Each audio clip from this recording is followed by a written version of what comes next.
They said the kiss saved her life. They said the ex-con was a hero. But what they didn't know was that Charlotte Ashford's accident wasn't an accident at all, and the man who rescued her from the frozen Hudson River was about to become the only thing standing between the billionaire heiress and a killer who wanted her fortune. This is the story of Jake Morrison, a single father with a criminal past, who dove into icy water one winter night and surfaced into a conspiracy that would change everything. Stay until the end and comment what city you're watching from. I want to see how far this story travels. The winter wind off the Hudson River cut through the December night like broken glass.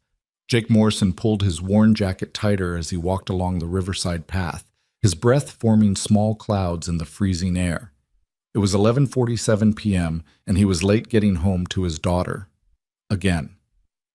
His shift at the warehouse had run over.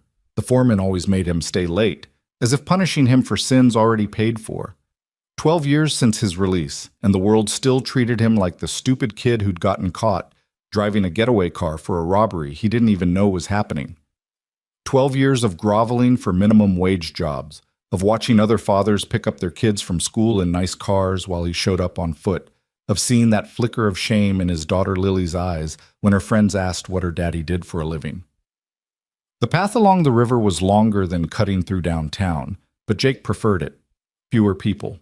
Fewer chances for someone to recognize him from that damn mugshot that still circulated online whenever someone Googled his name.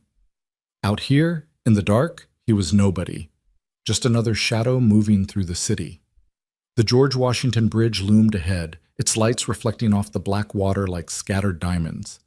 Traffic was light for a Friday night, just the occasional car humming across the span above. Jake checked his phone. 3 missed calls from Lily. His chest tightened with guilt. She was 14 now, old enough to stay home alone. But that didn't make it right. Didn't make him less of a failure as a father. He was typing out a text when he heard it. The screech of tires, the sickening crunch of metal against concrete. Then a sound he'd never forget for the rest of his life.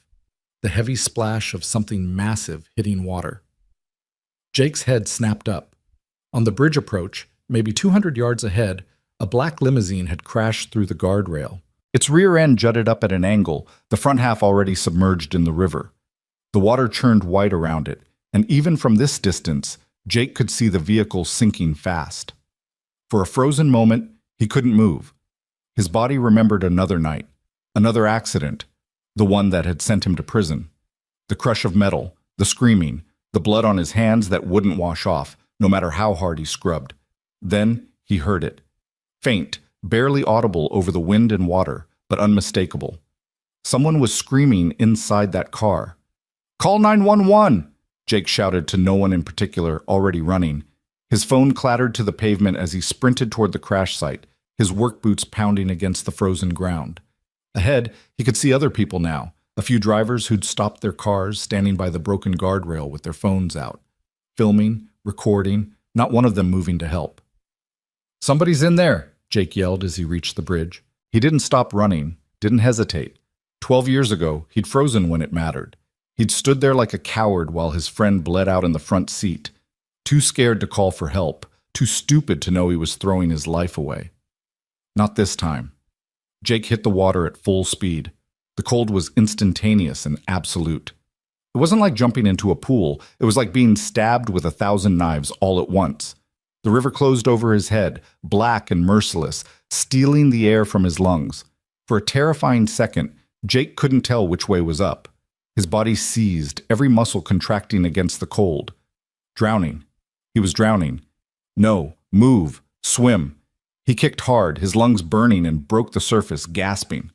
The limousine was 15 feet away, nearly vertical now, its nose pointed at the river bottom like a sinking ship. The rear lights still glowed beneath the water, casting an eerie red glow. Jake could see movement inside, shadows thrashing against the windows. He swam. His arms felt like lead, his clothes dragging him down. But he swam. The current fought him, trying to pull him downstream, away from the sinking car. His fingers went numb. His jaw started to chatter so hard he thought his teeth would crack. But he kept swimming. When he reached the limo, it lurched deeper. Water was pouring through the broken front windshield, and Jake could see 2 shapes inside. The driver slumped forward against the steering wheel. And in the back, a woman with pale blonde hair pounding frantically against the rear window. Their eyes met through the glass. She was young, mid-20s maybe, wearing what looked like an expensive evening gown. Her mouth was open in a silent scream, her eyes wide with terror. The water was up to her chest and rising fast. Jake grabbed the door handle and pulled, locked. He yanked again, harder, but it didn't budge. The woman inside was screaming something, pointing at something Jake couldn't see. The water was at her shoulders now. She had seconds, maybe less. "Get back!" Jake shouted, though he knew she probably couldn't hear him through the glass and the water. He grabbed the antenna from the roof, already half submerged, and snapped it off. Using the metal base as a hammer, he slammed it against the window. Nothing. Again. Harder. The glass spiderwebbed. The woman's face went under. Jake saw her blonde hair floating around her head like seaweed, saw her hands still pushing against the window, weaker now. He hit the glass with everything he had. It shattered. Water rushed into the car with explosive force, and Jake was pushed back by the surge. When he recovered, the limo was gone, sunk completely beneath the surface. He dove. The underwater world was chaos, black and freezing and completely disorienting. Jake's eyes burned from the cold and the pollutants in the river, but he forced them open, searching for any sign of the woman. There, a flash of pale fabric. He kicked toward it, his lungs already screaming for air. His fingers closed around something solid, an arm. He pulled, wrapping his other arm around the woman's torso, and kicked upward with everything he had left. His vision was starting to tunnel. Black spots danced at the edges. His body was shutting down from the cold, from the oxygen deprivation, from the sheer impossibility of what he was trying to do. Lily. Lily needs you. Move. They broke the surface together. Jake gasped, sucking in air that burned his throat like fire. The woman's head lolled against his shoulder, unconscious or worse, he couldn't tell. She wasn't breathing. Oh God, she wasn't breathing. The shore was too far. Jake's arms wouldn't work right anymore. He was so cold he couldn't feel anything below his neck, and the current was pulling them both under. They were going to die. Both of them were going to die. Then he felt it. Wood against his hand, debris from the bridge, a chunk of broken guardrail floating past. Jake grabbed it with his one working hand, hooking his arm through the twisted metal, and used his last bit of strength to roll the woman onto the makeshift raft. Her lips were blue. Her skin was gray. "Come on," Jake muttered through chattering teeth. "Come on, come on, come on." He pulled himself halfway onto the debris, positioning the woman's head above water, and started pushing toward shore. His legs kicked weakly, barely propelling them forward. Above, on the bridge, he could see lights now, red and blue flashing, emergency vehicles, people shouting, but they were too far away and the woman had stopped moving completely. The shore seemed impossible. A mile away, though it was probably only 50 yards.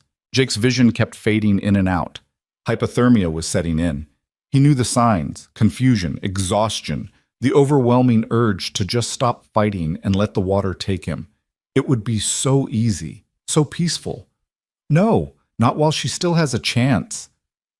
When Jake's feet finally touched the rocky bottom, he almost didn't register it. His body was beyond pain now, beyond cold. Just numb and distant, like he was watching himself from far away. He dragged the woman onto the frozen shore, her body limp and heavy, and immediately started chest compressions. "No, no, no!" he gasped, his arm shaking as he pushed down on her sternum. 1, 2, 3. She was so still. Her elegant face was peaceful, like she was just sleeping, like death was a gentle thing. "Don't you die on me. Not after all that." Around them, a crowd was gathering. Jake was dimly aware of people running down from the bridge, of someone throwing a blanket over his shoulders, of voices shouting about ambulances and police. But all he could see was the woman's blue lips. All he could hear was the absence of her breath. 30 compressions. He tilted her head back, pinched her nose, and pressed his mouth to hers. He'd taken a CPR class years ago, right after Lily was born. It was one of those things they offered for free at the community center. And Jake had gone because he was terrified of everything that could go wrong with a baby, terrified of failing as a father before he'd even really started. He'd practiced on a plastic dummy that didn't look or feel anything like a real person, and he'd honestly thought he'd never need to use it. He breathed into her, once, twice, switched back to compressions. "Sir, let us—" A paramedic was suddenly there, trying to take over, but Jake shoved him away. "I got her," he growled. "I'm not giving up." He pressed his mouth to hers again, breathed. "Please, please work." The woman convulsed. River water spewed from her mouth as she coughed, her body curling on its side.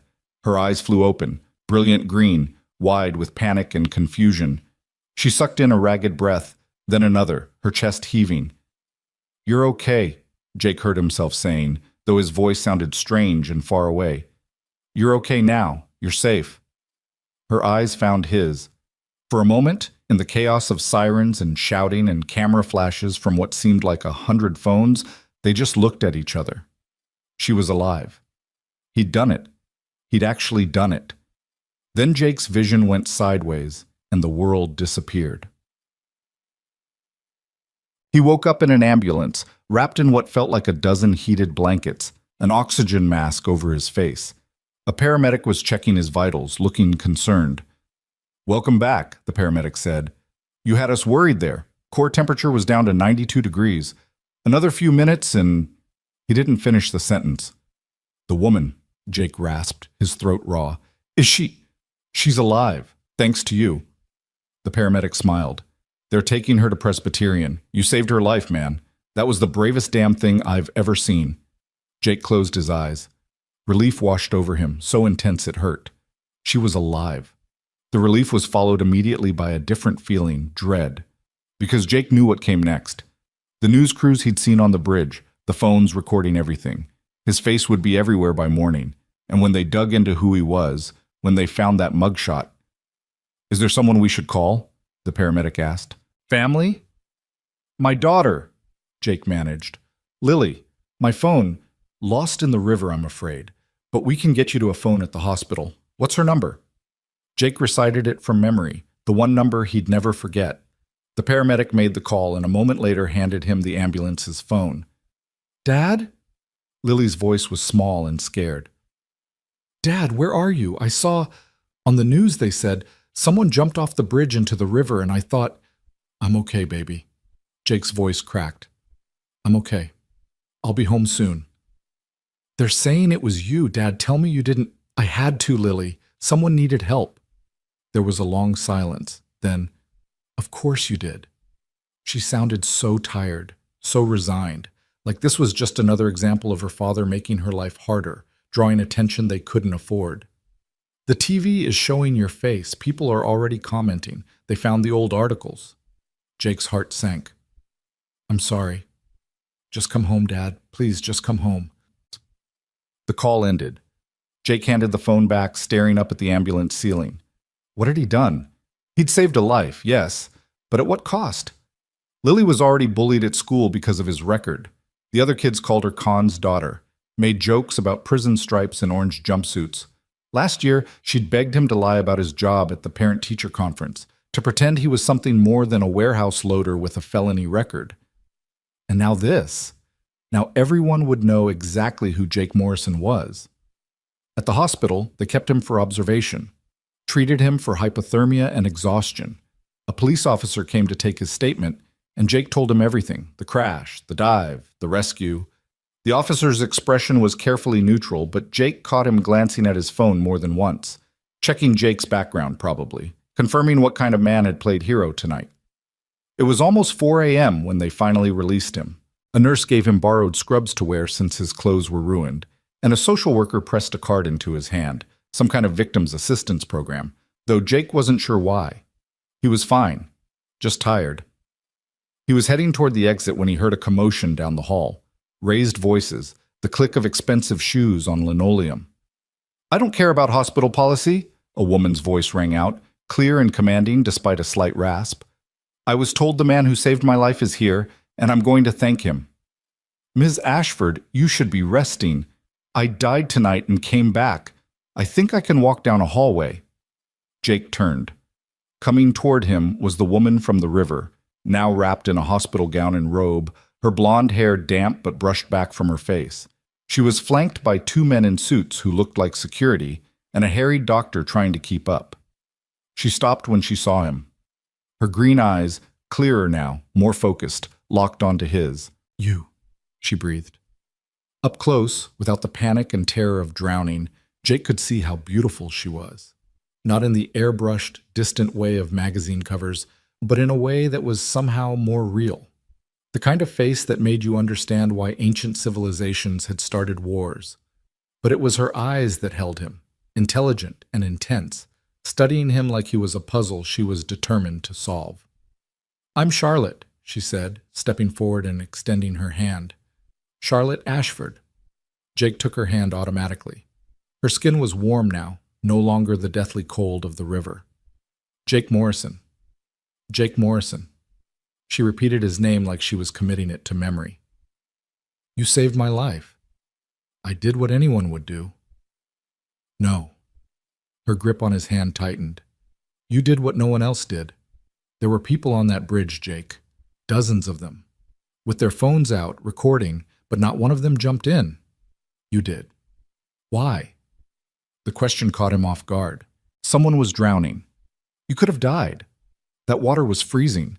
The car was sinking. Any reasonable person would have waited for emergency services. Jake pulled his hand back, suddenly uncomfortable with the intensity of her gaze. "I'm not good at being reasonable, I guess." A small smile touched her lips. "Thank God for that." She turned to one of the security men. "Marcus, get his information. Address, phone number, bank account details." "That's not necessary," Jake interrupted. "I'm giving you a reward. A substantial one. You saved my life. I don't want your money." Charlotte's eyebrows rose. Behind her, the security men exchanged glances. Clearly, people didn't usually turn down money from Charlotte Ashford.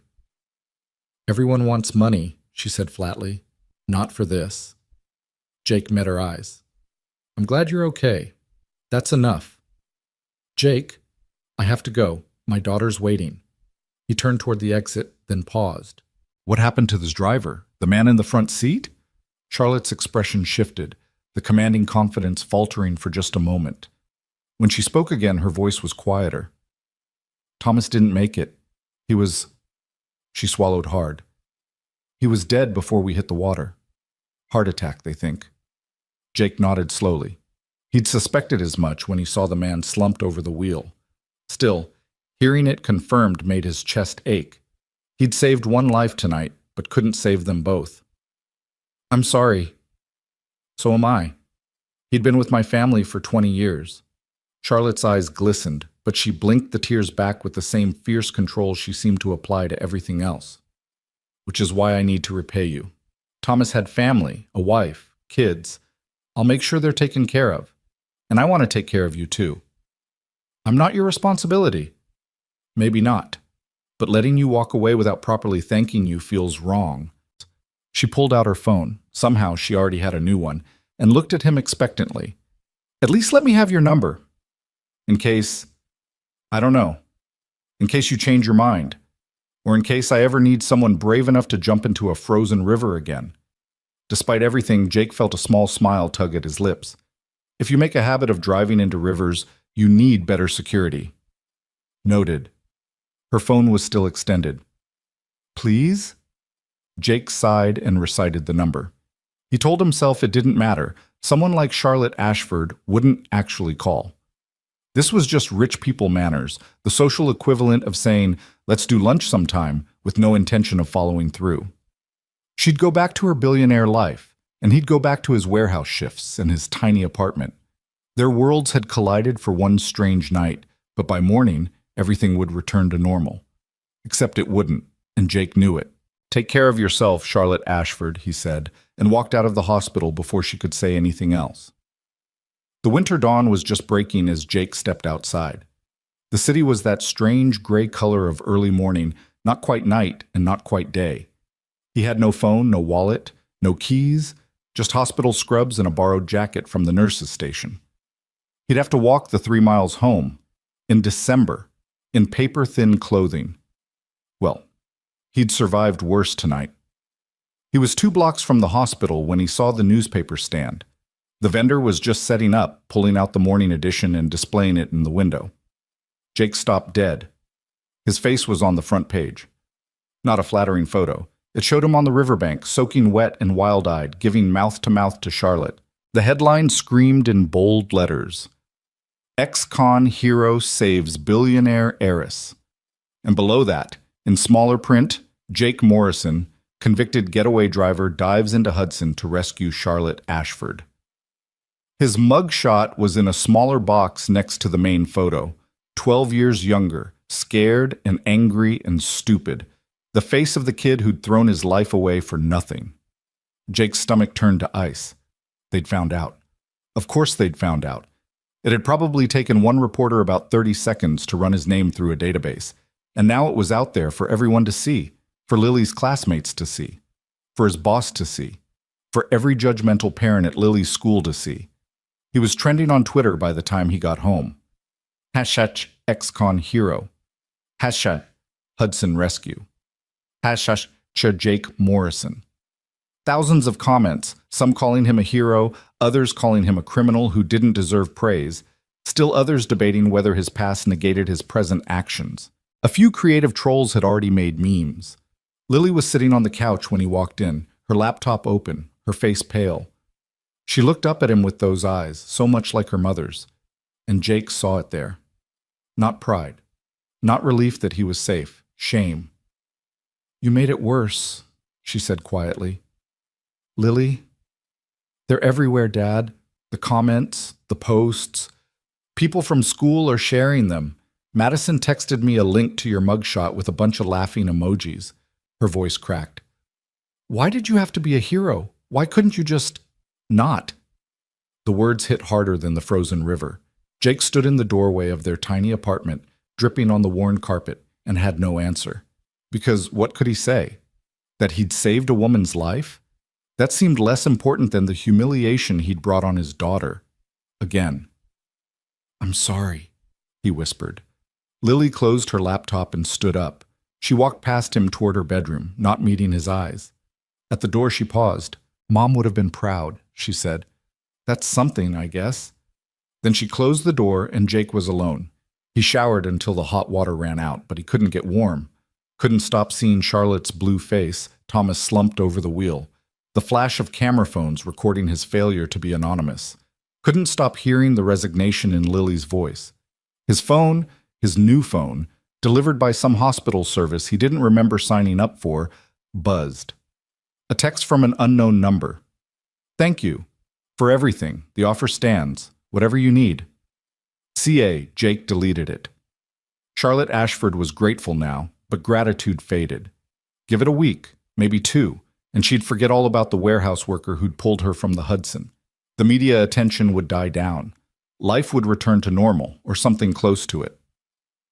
He lay down on his worn couch and closed his eyes, trying to will away the exhaustion. But every time he started to drift off, he was back in that black water, fighting the current, watching Charlotte's eyes close as she went under. He'd saved her life. He knew that. He'd done something good, something real. So why did he feel like he was drowning all over again? Sleep didn't come. Jake lay on the couch, watching the ceiling fan rotate slowly, his mind replaying the crash in an endless loop. Every time he closed his eyes, he was back underwater, his lungs burning, Charlotte's lifeless body in his arms. At some point, exhaustion won, and he drifted into a fitful half-sleep filled with drowning nightmares and the sound of metal crunching against concrete. The knock on the door came at 9:47 a.m., sharp and authoritative, the kind of knock that said whoever was on the other side wasn't going away. Jake dragged himself off the couch, his muscles screaming in protest. Everything hurt. His shoulders ached from swimming against the current. His chest was bruised from where he'd braced against the sinking limo. Even his jaw hurt from the violent shivering that had racked his body for hours after the rescue. He opened the door and stopped breathing. Charlotte Ashford stood in the hallway of his run-down apartment building, looking like she'd stepped out of a magazine spread. She wore a cream-colored coat that probably cost more than Jake's monthly rent, her blonde hair styled in soft waves, minimal makeup that somehow made her look more beautiful than the full glam of the hospital. Behind her stood one of the security men from last night, and a woman in a business suit carrying a leather briefcase. For a moment, nobody spoke. Charlotte's eyes traveled past Jake into the apartment, taking in the cramped space, the worn furniture, the water stain on the ceiling from the leak upstairs that the landlord never fixed. Jake saw his home through her eyes and felt shame burn through him. "Ms. Ashford," he finally managed, "what are you doing here?" "You wouldn't give me your address, so I had someone find it." She said it matter-of-factly, like having people tracked down was a normal part of her Tuesday morning. "May I come in?" Jake became acutely aware that he was wearing sweatpants and a threadbare t-shirt that he hadn't shaved, that his apartment smelled like old coffee and whatever Lily had burned trying to make dinner last night. "I don't think that's a good idea." "I brought coffee." Charlotte held up a carrier with 4 cups. "And breakfast. And someone I'd like you to meet." She nodded toward the woman with the briefcase. "This is Margaret Chen, my attorney." "Your attorney?" Jake's guard went up immediately. People like Charlotte Ashford didn't bring lawyers for friendly visits. "Look, if this is about liability or you're worried I'm going to sue—" "Jake," Charlotte's voice softened, "I'm not here to threaten you. I'm here to thank you properly. Please, 5 minutes." Against his better judgment, Jake stepped aside. Charlotte walked in with the kind of confidence that came from never doubting she belonged anywhere. Her security guard remained in the hallway. Margaret Chen followed Charlotte inside, her expression professionally neutral. "This is nice," Charlotte said, and Jake almost laughed at the transparent lie. But when he looked at her face, she seemed sincere. "Cozy. My penthouse has 17 rooms, and most nights I can't stand being in it. Too much space for one person." "My daughter and I make it work." Jake closed the door. "She's still asleep. Her room's right there. So maybe we could keep our voices down?" Charlotte nodded and set the coffee carrier on the small kitchen table. She opened one of the pastry bags, revealing croissants and Danish that looked too perfect to eat. "I wasn't sure what you liked, so I got a variety." Jake remained standing, arms crossed. "Why are you really here?" Charlotte exchanged a glance with her attorney, then pulled out a chair and sat down. She gestured for Jake to join her, and after a long moment he did. "Yesterday, you saved my life," Charlotte began. "And then you walked away like it was nothing. Do you know how rare that is? How rare you are." "I'm not rare, I'm just broke, I'm guessing." She said it without cruelty, just stating a fact. "Your apartment speaks for itself. The warehouse uniform I saw pictures of you wearing online, this building." She gestured around. "You're struggling, Jake, and yet you turned down my offer of money." Jake's jaw tightened. "I don't need your pity." "It's not pity, it's gratitude." Charlotte leaned forward, her green eyes intense. "Margaret, show him." The attorney opened her briefcase and pulled out a document. She slid it across the table to Jake. He picked it up, scanning the legal language, until he reached a number that made his heart stop. $50,000. "That's insane," Jake breathed. "That's nothing," Charlotte countered. "My life is worth considerably more than $50,000, Jake." But my accountant advised me to start with what he called a reasonable amount. The check is already written. All you have to do is accept it. Jake pushed the document back across the table like it was radioactive. "I told you I don't want your money." "Why not? And don't give me some noble speech about doing the right thing. You have a daughter to support. This money could change your lives." "That's exactly why I can't take it." Jake stood up, pacing the small kitchen. "You think I don't know what people will say? Ex-con saves rich woman, gets paid off. They'll say I staged it. They'll say I pushed your car off that bridge just so I could play hero and collect a reward.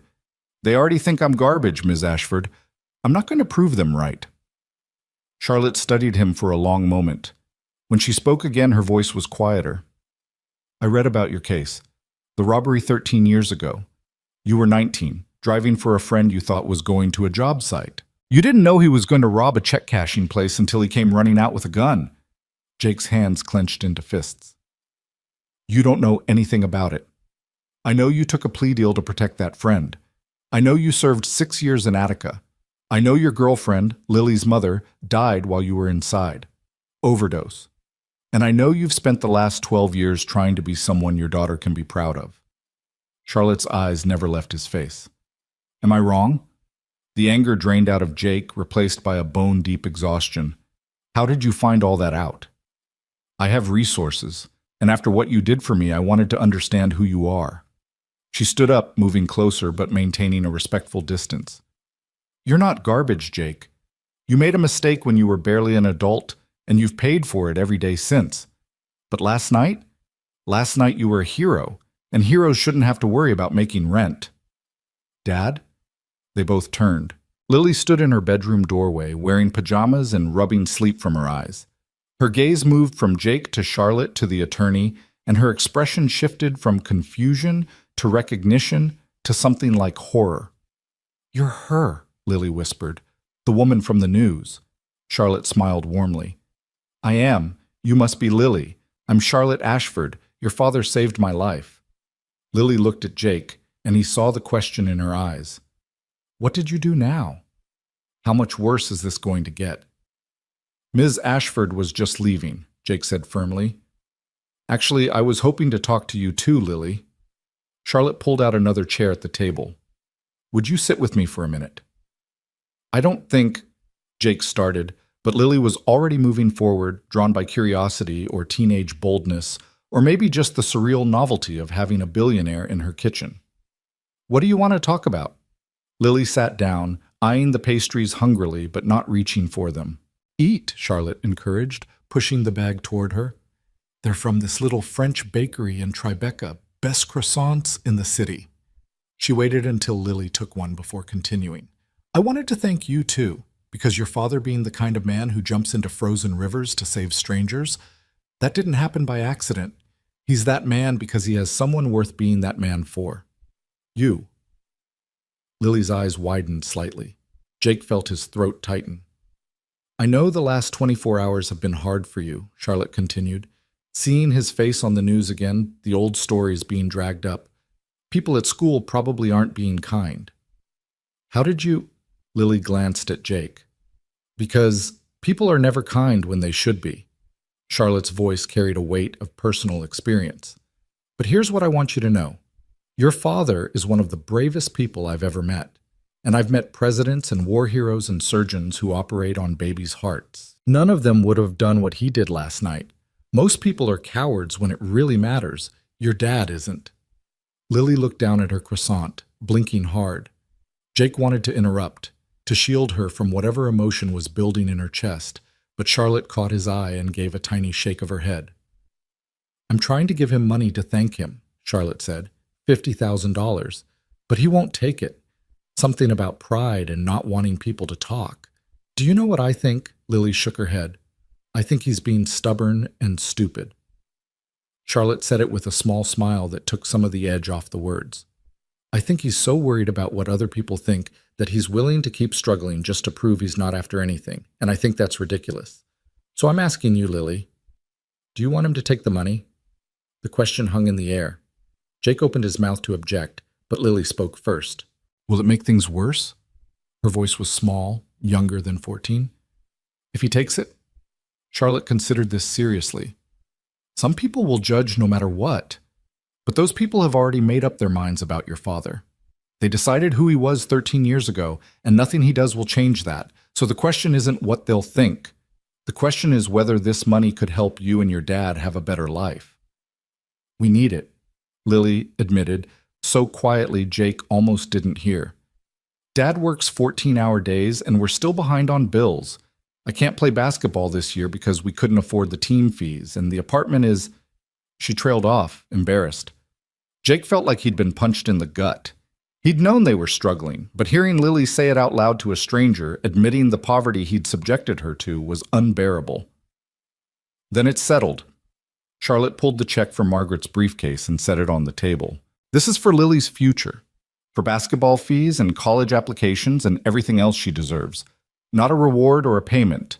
A gift from someone who gets to have a future because of your father." She stood up, smoothing her expensive coat.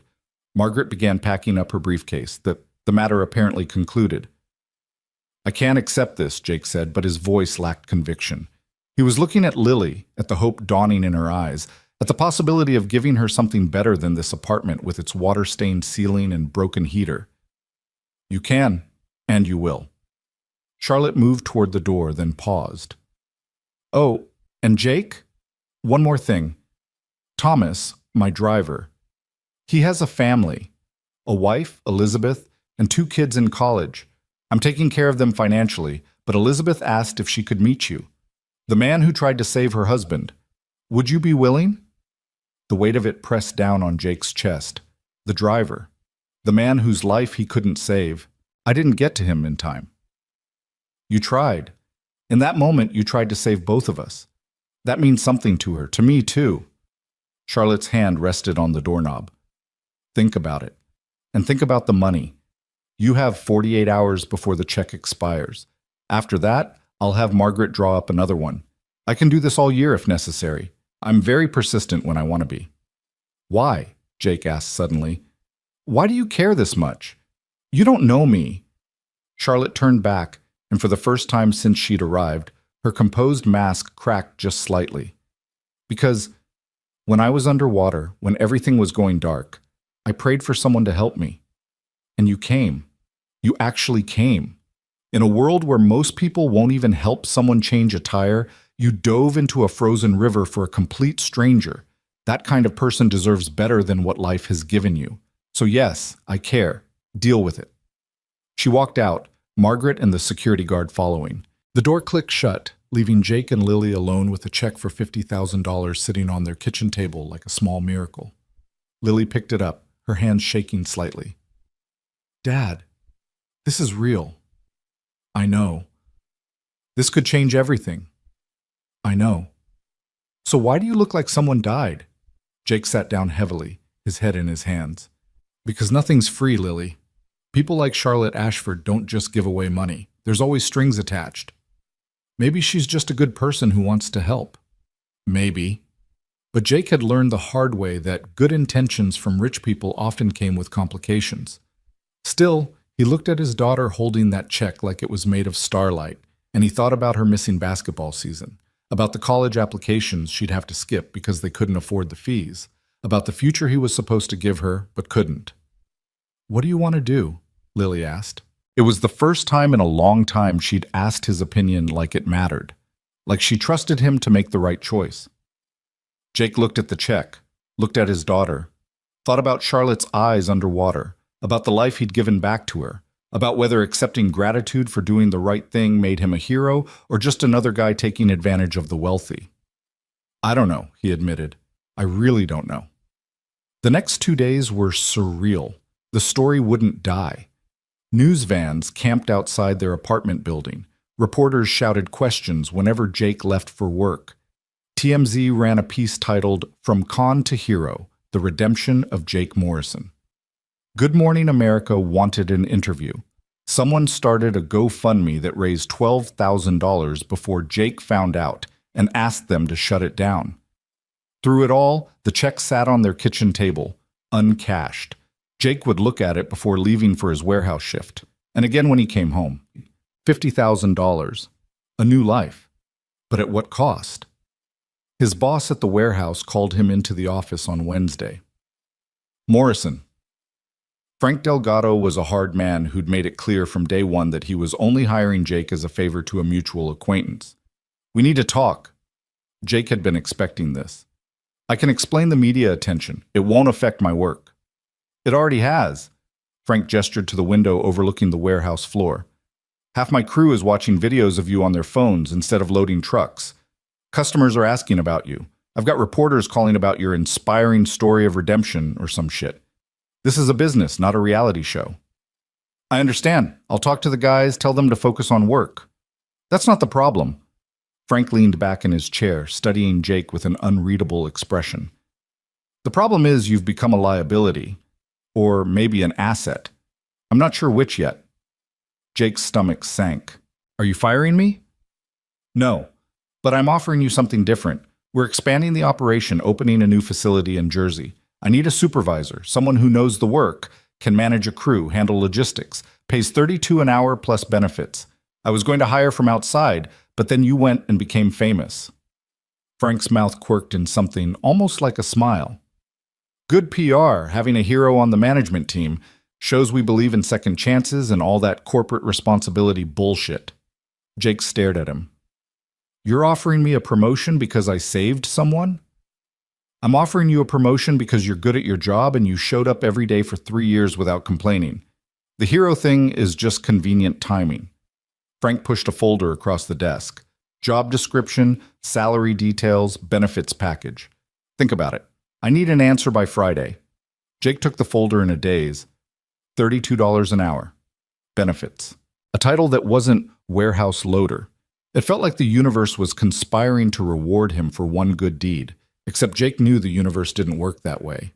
The universe wasn't fair. It didn't balance the scales. So why did it feel like his life was suddenly shifting towards something better? He went home early, his mind spinning. Lily was at school. The apartment was quiet except for the radiator's labored hissing. Jake sat at the kitchen table and opened the folder Frank had given him, reading through the job description, the salary breakdown, the health insurance details. With this job and Charlotte's money, they could move. Get a real apartment in a safer neighborhood. Lily could play basketball, could apply to good colleges, could have the life she deserved. His phone buzzed. A text from an unknown number. This is Elizabeth Reyes, Thomas's wife. Charlotte gave me your number. I'd like to meet you if you're willing. Tomorrow, 2 p.m., St. Francis Chapel on 32nd Street? Please, I need to say thank you to the man who tried to save my husband. Jake's hands shook as he typed back. I'll be there. Because if he was going to accept Charlotte's money, if he was going to take this promotion and let his life change because of one night in a frozen river, then he owed it to Thomas Reyes to face his widow, to admit that he'd failed to save one life while saving another. That night, Jake cashed the check. St. Francis Chapel was a small, quiet space tucked between a deli and a dry cleaner. Jake arrived early, sitting in a back pew, and trying to remember the last time he'd been in a church. Lily's baptism? Maybe. Sarah had insisted, even though neither of them were particularly religious. It seemed important at the time, like they were protecting their daughter with ceremony and holy water. Sarah. God, he hadn't let himself think about her in years. It hurt too much. The memories of who she'd been before the drugs, before the depression swallowed her whole, before he went to prison and she faced motherhood alone. The officers who'd told him she was gone had been kind in that professional, detached way. Overdose. Quick, probably painless. Lily had been with Sarah's sister. She was safe. But Sarah wasn't. And Jake had been locked in a cage, unable to comfort his dying girlfriend, unable to raise his daughter, unable to do anything except lift weights in the yard and hate himself. Jake Morrison? He looked up. A woman in her 50s stood in the aisle, her dark hair streaked with gray, her eyes red-rimmed but dry. She wore a simple black dress and carried a rosary. Mrs. Reyes. Jake stood awkwardly. Thank you for meeting me. Elizabeth, please. She slid into the pew beside him. For a moment, neither spoke. The chapel's silence pressed down on them, heavy with grief and unspoken words. Charlotte told me what you did. How you tried to get Thomas out, too. I should have gotten to him first, should have. He was already gone, Jake. Elizabeth's voice was steady, like she'd accepted this truth and made peace with it. The autopsy showed a massive heart attack. He was dead before the car hit the water. You couldn't have saved him. The words should have brought relief, but they didn't. I'm sorry. I'm so sorry. Don't be. Elizabeth turned to look at him fully, and Jake saw a strength in her eyes that reminded him of Charlotte. Thomas spent 20 years protecting the Ashford family. He took that job seriously, and on his last night, he got Charlotte to safety even while he was dying. That's who he was. A protector, just like you. I'm nothing like... You jumped into freezing water to save strangers. You risked your life without hesitation. Thomas would have respected that. She reached out and took Jake's hand. Her skin was warm, her grip firm. My husband is gone. Nothing changes that. But Charlotte is alive because of you. And that matters, Jake. It matters to me, to our children, to everyone who loves her. So please, don't carry guilt over something you couldn't control. Thomas wouldn't want that. A tear slid down Jake's cheek before he could stop it. He'd been holding everything in for days, the fear, the exhaustion, the crushing weight of being called a hero when he felt like a failure. Elizabeth's absolution cracked something open inside him. I took her money, he confessed. Charlotte's. She offered $50,000 and I took it, Does that make me human? Elizabeth smiled sadly. Jake, you're allowed to accept help. You're allowed to let good things happen to you. I don't know what your life has been like, but I can guess from the way you carry yourself. Like you're waiting for permission to take up space in the world. You don't need permission. You earned it the moment you dove into that river.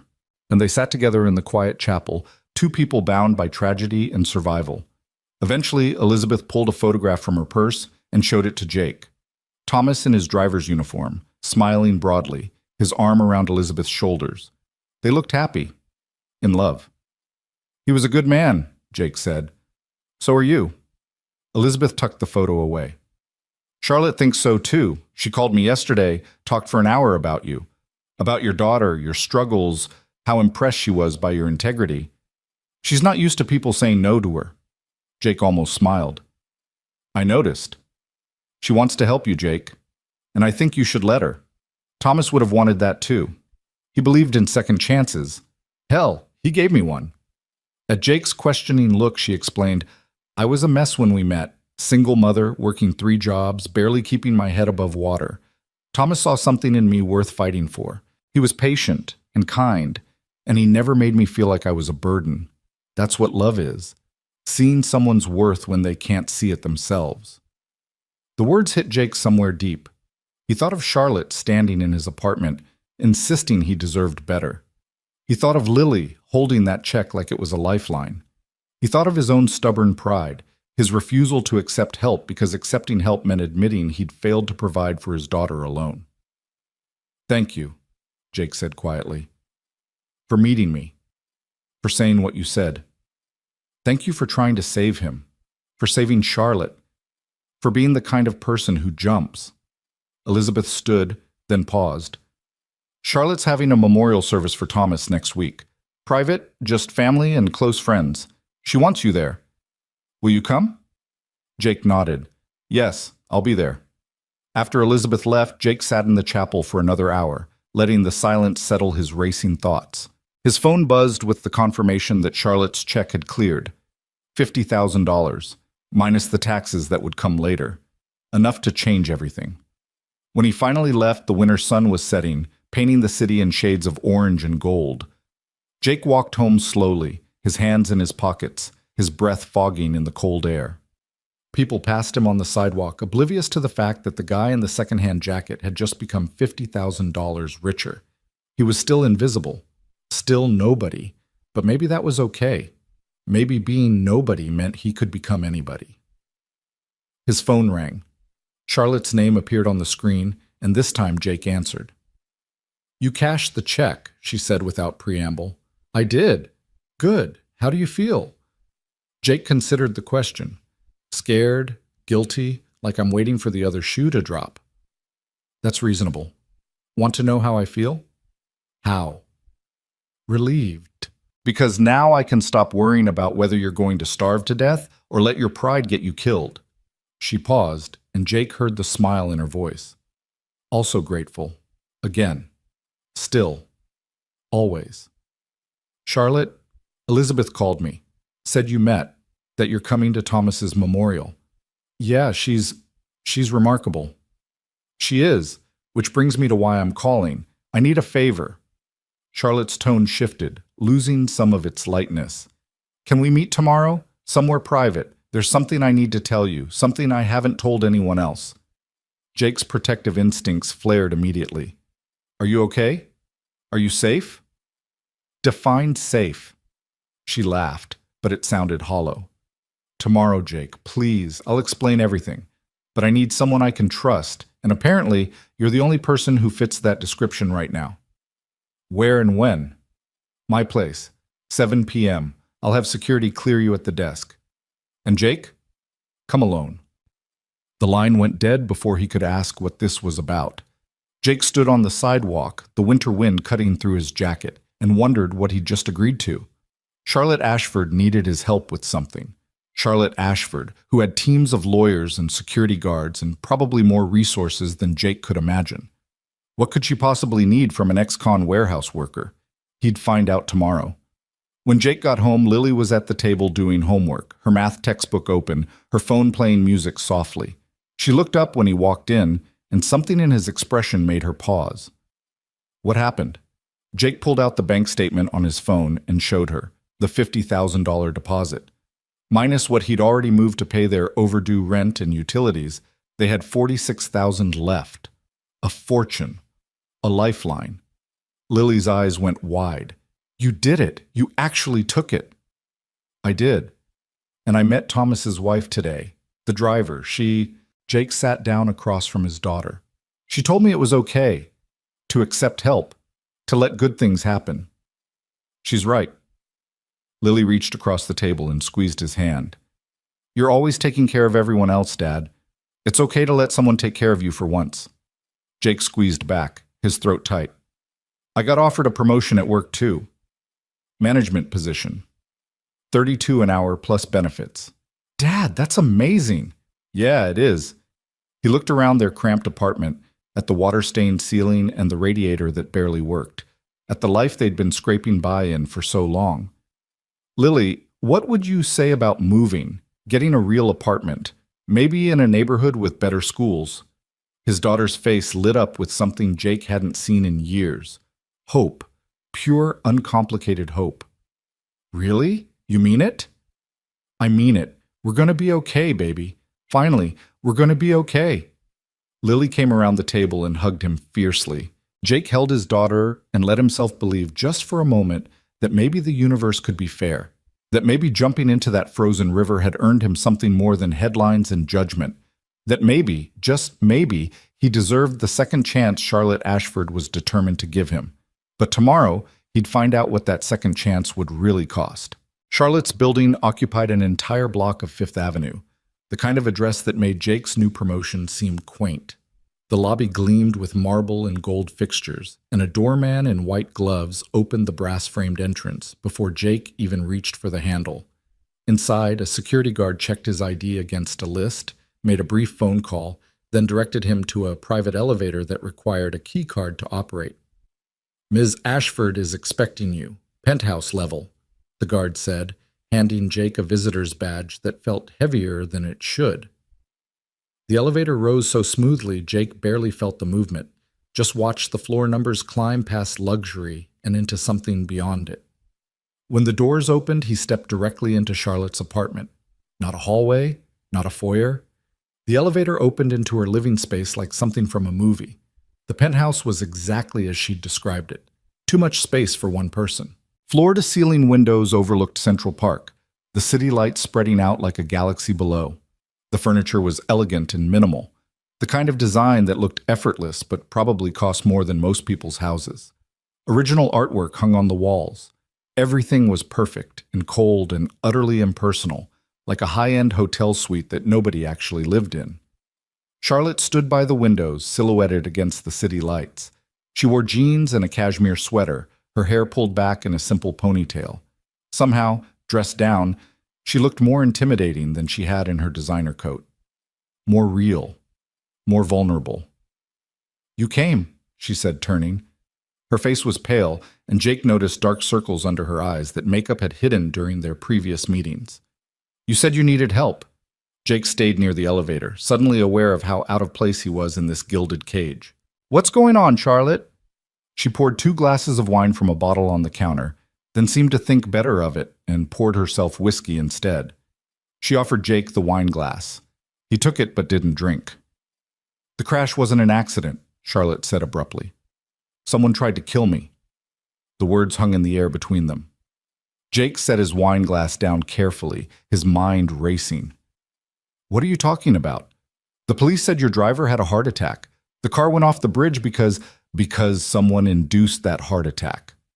Charlotte's voice was steady, but her hand shook slightly as she took a drink. Thomas was healthy, 53 years old, perfect blood pressure, ran marathons. The autopsy showed massive cardiac arrest, but there were also trace amounts of potassium chloride in his system. Not enough to be immediately obvious, but enough to stop a healthy heart. Jake felt cold. You're saying someone poisoned him? I'm saying someone wanted it to look like an accident, a tragic loss of control, a momentary medical crisis. Thomas dies, I drown, and everyone mourns the terrible fate of the Ashford heiress. Charlotte's laugh was bitter. Except you dove into that river and ruined their plan. Have you told the police? I told them. They're investigating, but quietly. Very quietly, because the person who did this has money and power and connections. Charlotte crossed to the window, staring out at the city like it might hold answers. My uncle, Robert Ashford, my father's brother, he stands to inherit everything if I die. Jake moved closer, processing this. Murder, conspiracy. The kind of thing that happened in movies, not to real people standing in Manhattan penthouses. You're sure it's him? No, that's the problem. I'm not sure of anything. Charlotte turned to face him, and Jake saw real fear in her eyes for the first time since he'd pulled her from the river. But 3 months ago, someone broke into my office and went through my files. 2 months ago, my car's brake lines were cut. I thought it was paranoia. Thought I was seeing threats where there weren't any. Then Thomas died, and I went into that river, and suddenly paranoia doesn't seem so crazy anymore. You need better security, bodyguards who... I have bodyguards.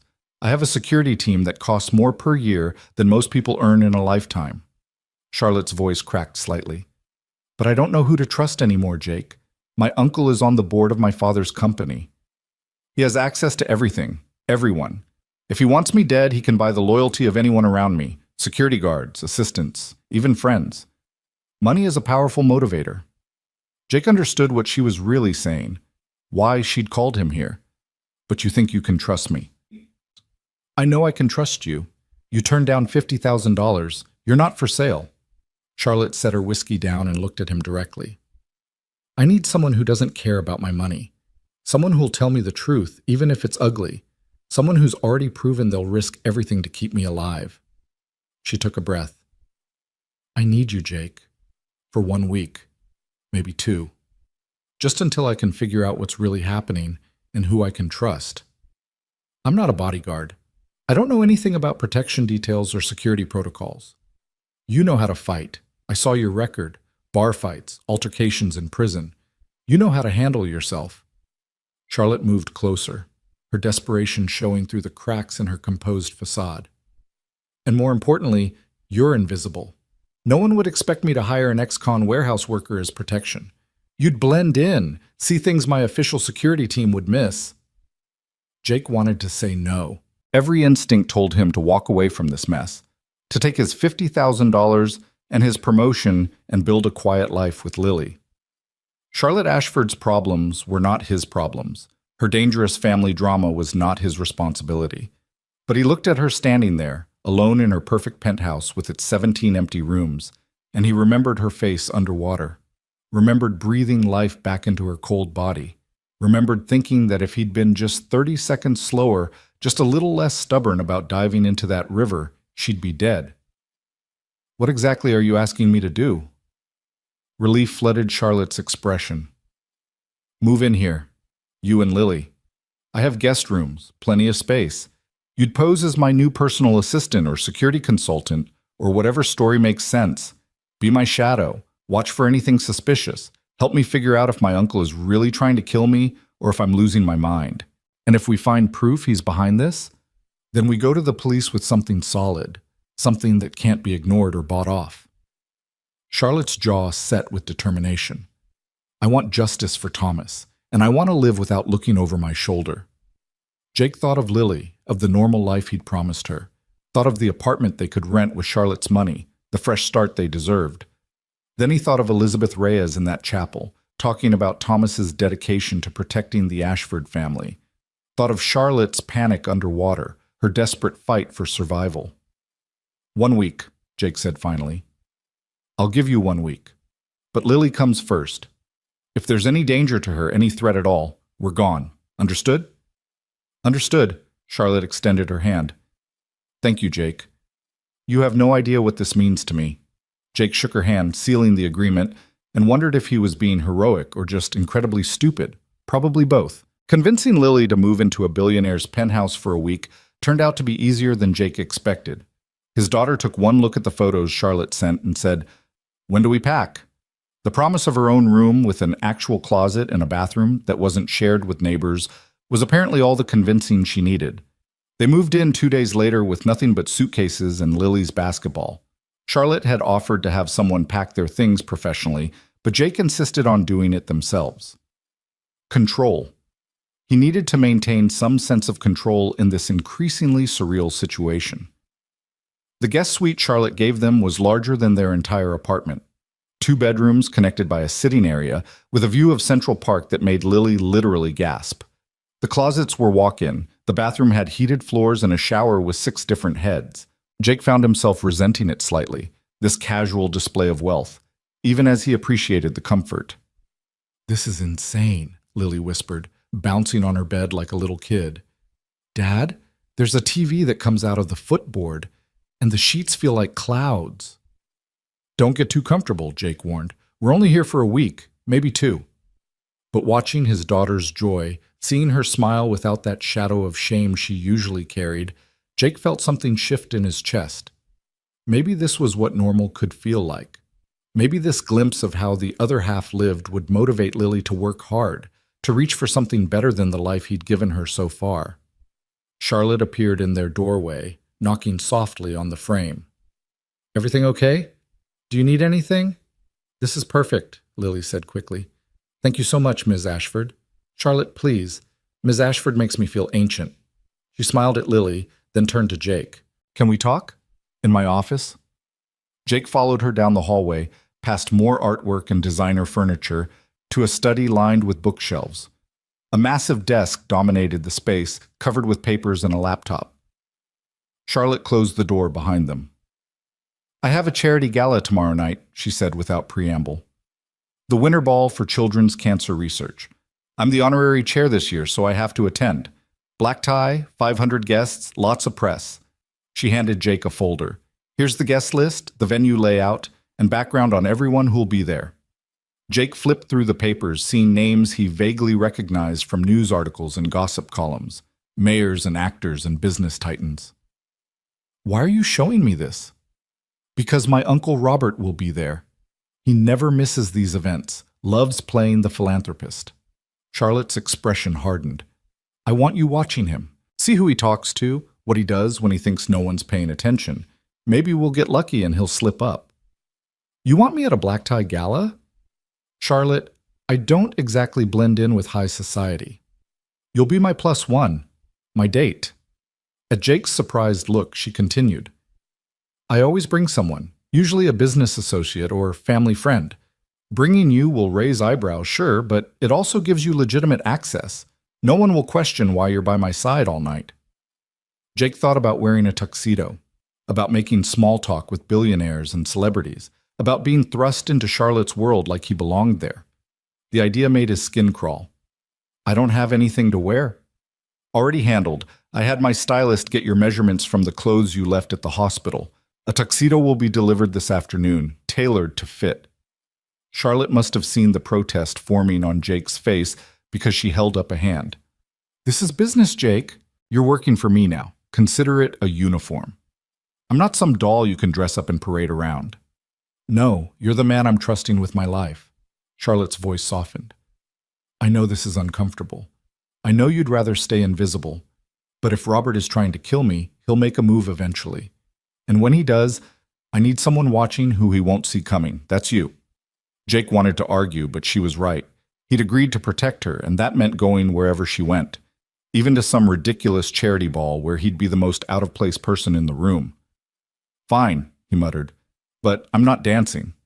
Charlotte's smile was genuine for the first time that evening.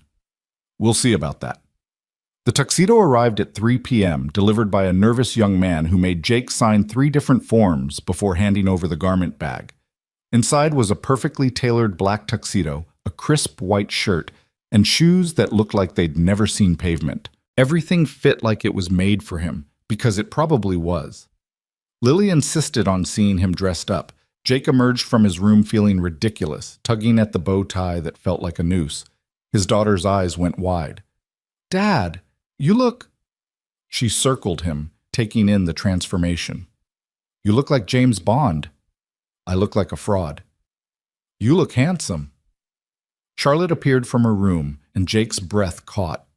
She wore a floor-length gown in deep emerald that matched her eyes, Her hair swept up in an elegant twist, diamonds glittering at her throat and ears. She looked like royalty, like someone so far above Jake's station that standing next to her felt blasphemous. "You clean up nice," Charlotte said, her eyes traveling over him with obvious approval. "Very nice." Jake felt heat creep up his neck. "You look incredible." "I know." She said it without ego, just stating a fact. "Lily, there's leftover lasagna in the fridge and the building has 24-hour security. Marcus will be in the lobby all night. Call me if you need anything." "I'll be fine," Lily assured them, but Jake saw worry flicker across her face.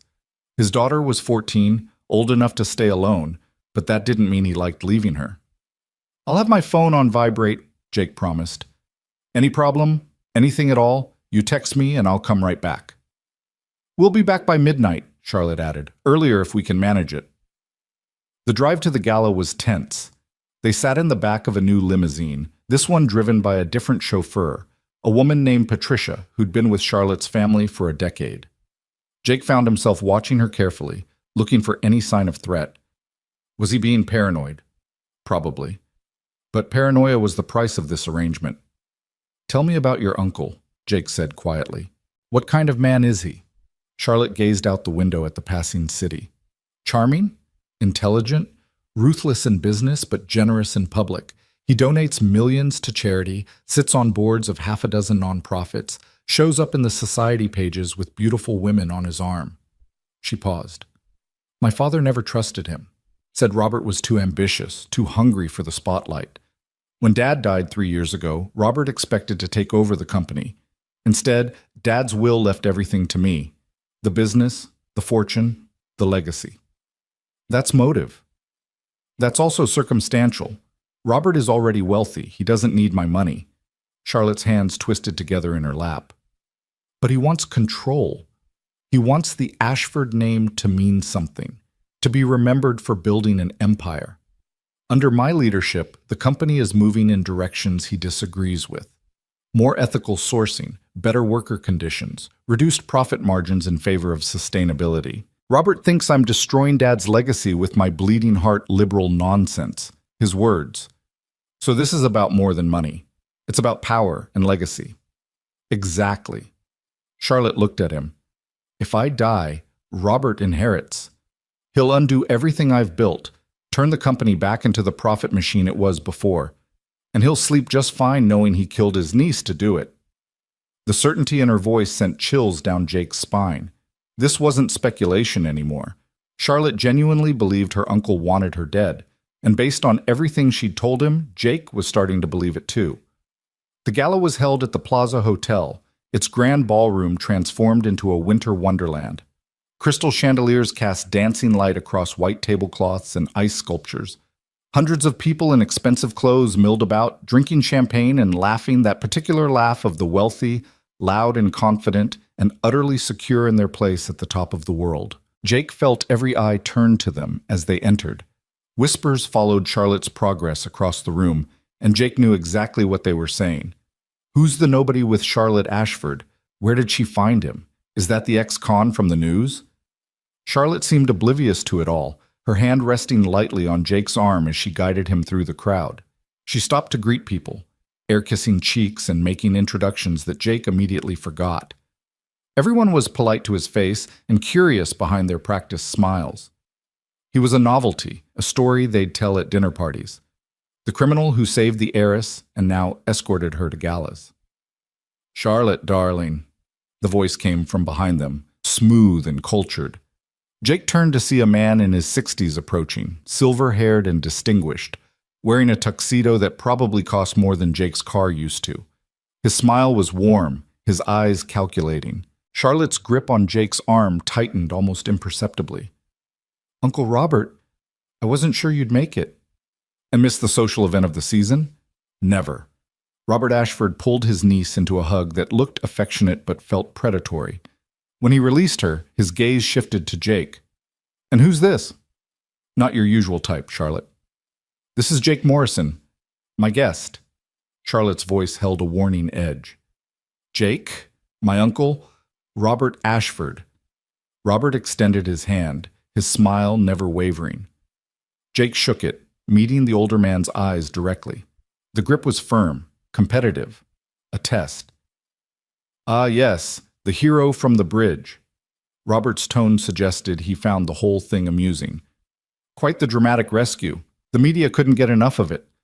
How does it feel to be famous, Mr. Morrison? I'm not famous. I just did what needed doing. Modest. How refreshing. Robert's eyes were cold despite his warm tone. You know, Charlotte, you should be more careful. Driving on that bridge in winter conditions at night, it's dangerous. You could have been killed. But I wasn't, Charlotte said pointedly. Thanks to Jake. Indeed.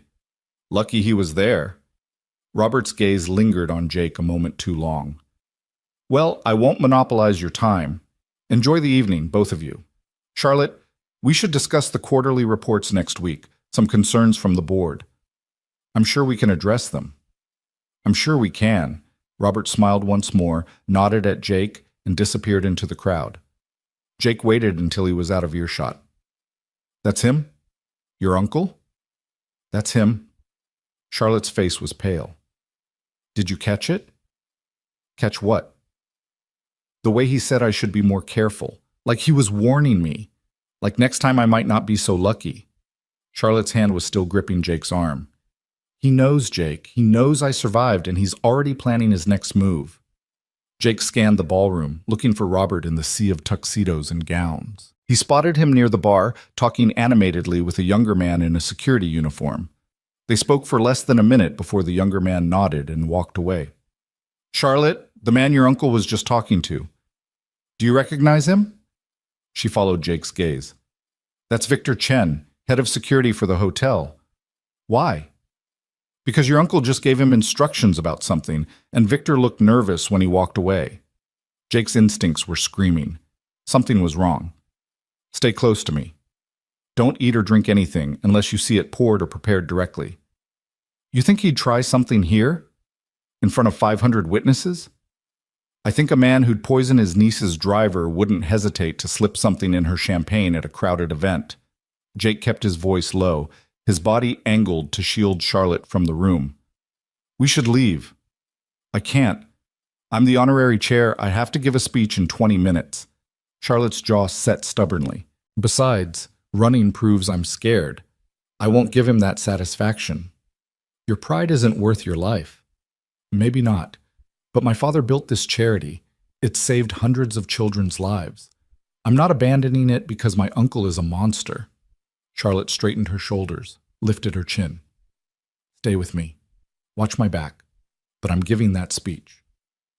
Jake wanted to argue, wanted to throw her over his shoulder and carry her out of this gilded trap, but he saw the determination in her eyes and recognized it, the same stubborn courage that had kept him fighting in that frozen river. Charlotte Ashford was a lot of things, but she wasn't a coward. Fine, Jake said, but I taste everything first, and if I see anything suspicious, we're leaving. I don't care if you're mid-sentence in your speech. Deal. The next 20 minutes were the longest of Jake's life. He shadowed Charlotte through the ballroom, his eyes constantly scanning for threats. Every waiter who approached them got a hard stare. Every guest who came too close got assessed for weapons or hostile intent. Jake felt hyper-aware of everything, his prison instincts kicking in, the heightened alertness that had kept him alive inside. When a waiter offered Charlotte champagne, Jake took the glass and sipped it first. It tasted normal, but who knew what normal champagne spiked with poison tasted like? When someone brought her a plate of hors d'oeuvres, Jake ate one of each item before letting her touch anything. Charlotte watched this with a mixture of gratitude and concern. You're going to make yourself sick, she whispered. Better me than you. Finally, the speeches began. A hospital administrator talked about the charity's mission. A young cancer survivor shared her story, bringing half the room to tears. Then Charlotte was introduced, and the ballroom erupted in applause. She walked to the podium with grace, her fear invisible beneath her poised exterior. Jake positioned himself at the edge of the stage, his eyes sweeping the crowd. Robert stood near the back, applauding politely, his expression unreadable. Thank you all for coming, Charlotte began, her voice clear and confident. 3 years ago, my father started this foundation with a simple mission: ensure that no child dies because their family can't afford treatment, He believed that every life has value, that every child deserves a fighting chance. Jake listened with half his attention, the other half focused on the crowd. On Robert. On the security guard Victor Chen, who was now stationed near an exit, talking into his radio. Tonight, I'm honored to announce that we've exceeded our fundraising goal, Charlotte continued. Thanks to your generosity, we've raised $3.2 million. More applause. Charlotte smiled, but Jake saw the strain around her eyes. She was scared, putting on a brave face for hundreds of people who had no idea she believed her uncle was planning to murder her. My father taught me that with great privilege comes great responsibility, Charlotte said, that those of us who have been given much must give back, that wealth without compassion is just greed in expensive clothes. A few uncomfortable laughs from the crowd. Charlotte's gaze found her uncle. He also taught me to trust my instincts, to know the difference between allies and enemies, even when they smile at you, even when they share your blood. The room had gone very quiet. I think about that a lot lately, about trust, about how easily it can be broken, about what people will do for money and power. Jake's pulse quickened. What was she doing? This wasn't the speech she'd rehearsed. She was going off script, and from the way Robert's smile had frozen, he knew it too. But I also think about the good people in this world, Charlotte continued, her eyes finding Jake. The ones who risk everything for strangers, who jump into freezing rivers because someone needs help, who show us that courage isn't about being fearless, it's about being terrified and doing the right thing anyway. The crowd followed her gaze to Jake, and he felt his face heat under the attention. Charlotte's expression softened. Thank you all for being here tonight, for your generosity and your compassion. Let's continue my father's legacy together. Let's save lives. She raised her glass in a toast. To second chances, to survival, to the people brave enough to fight for both. The ballroom erupted in applause again. Charlotte left the podium and walked straight to Jake, her composure finally cracking. Get me out of here, she whispered. Please. Jake didn't hesitate. He wrapped an arm around her shoulders and guided her toward the nearest exit, aware of eyes following them, of whispers rising like steam. Robert stood by the bar, no longer smiling, watching them leave with an expression that confirmed everything Charlotte had feared. They made it to the limousine before Charlotte broke down. She collapsed against the leather seat, her perfect facade shattering, tears streaming down her face. I'm sorry, she gasped. That was stupid. I shouldn't have said those things. I just looked at him and I couldn't pretend anymore. Couldn't smile and act like everything was fine when he killed Thomas and tried to kill me. Jake slid into the seat beside her, uncertain what to do. He'd never been good at comfort, at knowing the right words, so he did what felt natural, pulling Charlotte against his chest and letting her cry. You were brave in there, he said quietly. Brave and maybe a little crazy, but I get it. Sometimes you have to stop running and face the monster. Charlotte's laugh was watery. Did I just sign my death warrant? No. You put him on notice that you know what he's doing. That might make him desperate, might make him careless. Jake stroked her hair without thinking about it, the gesture automatic. We'll figure this out, Charlotte. We'll find proof and we'll stop him. She pulled back enough to look up at him, her makeup smeared, her eyes red but fierce. Promise me something. What?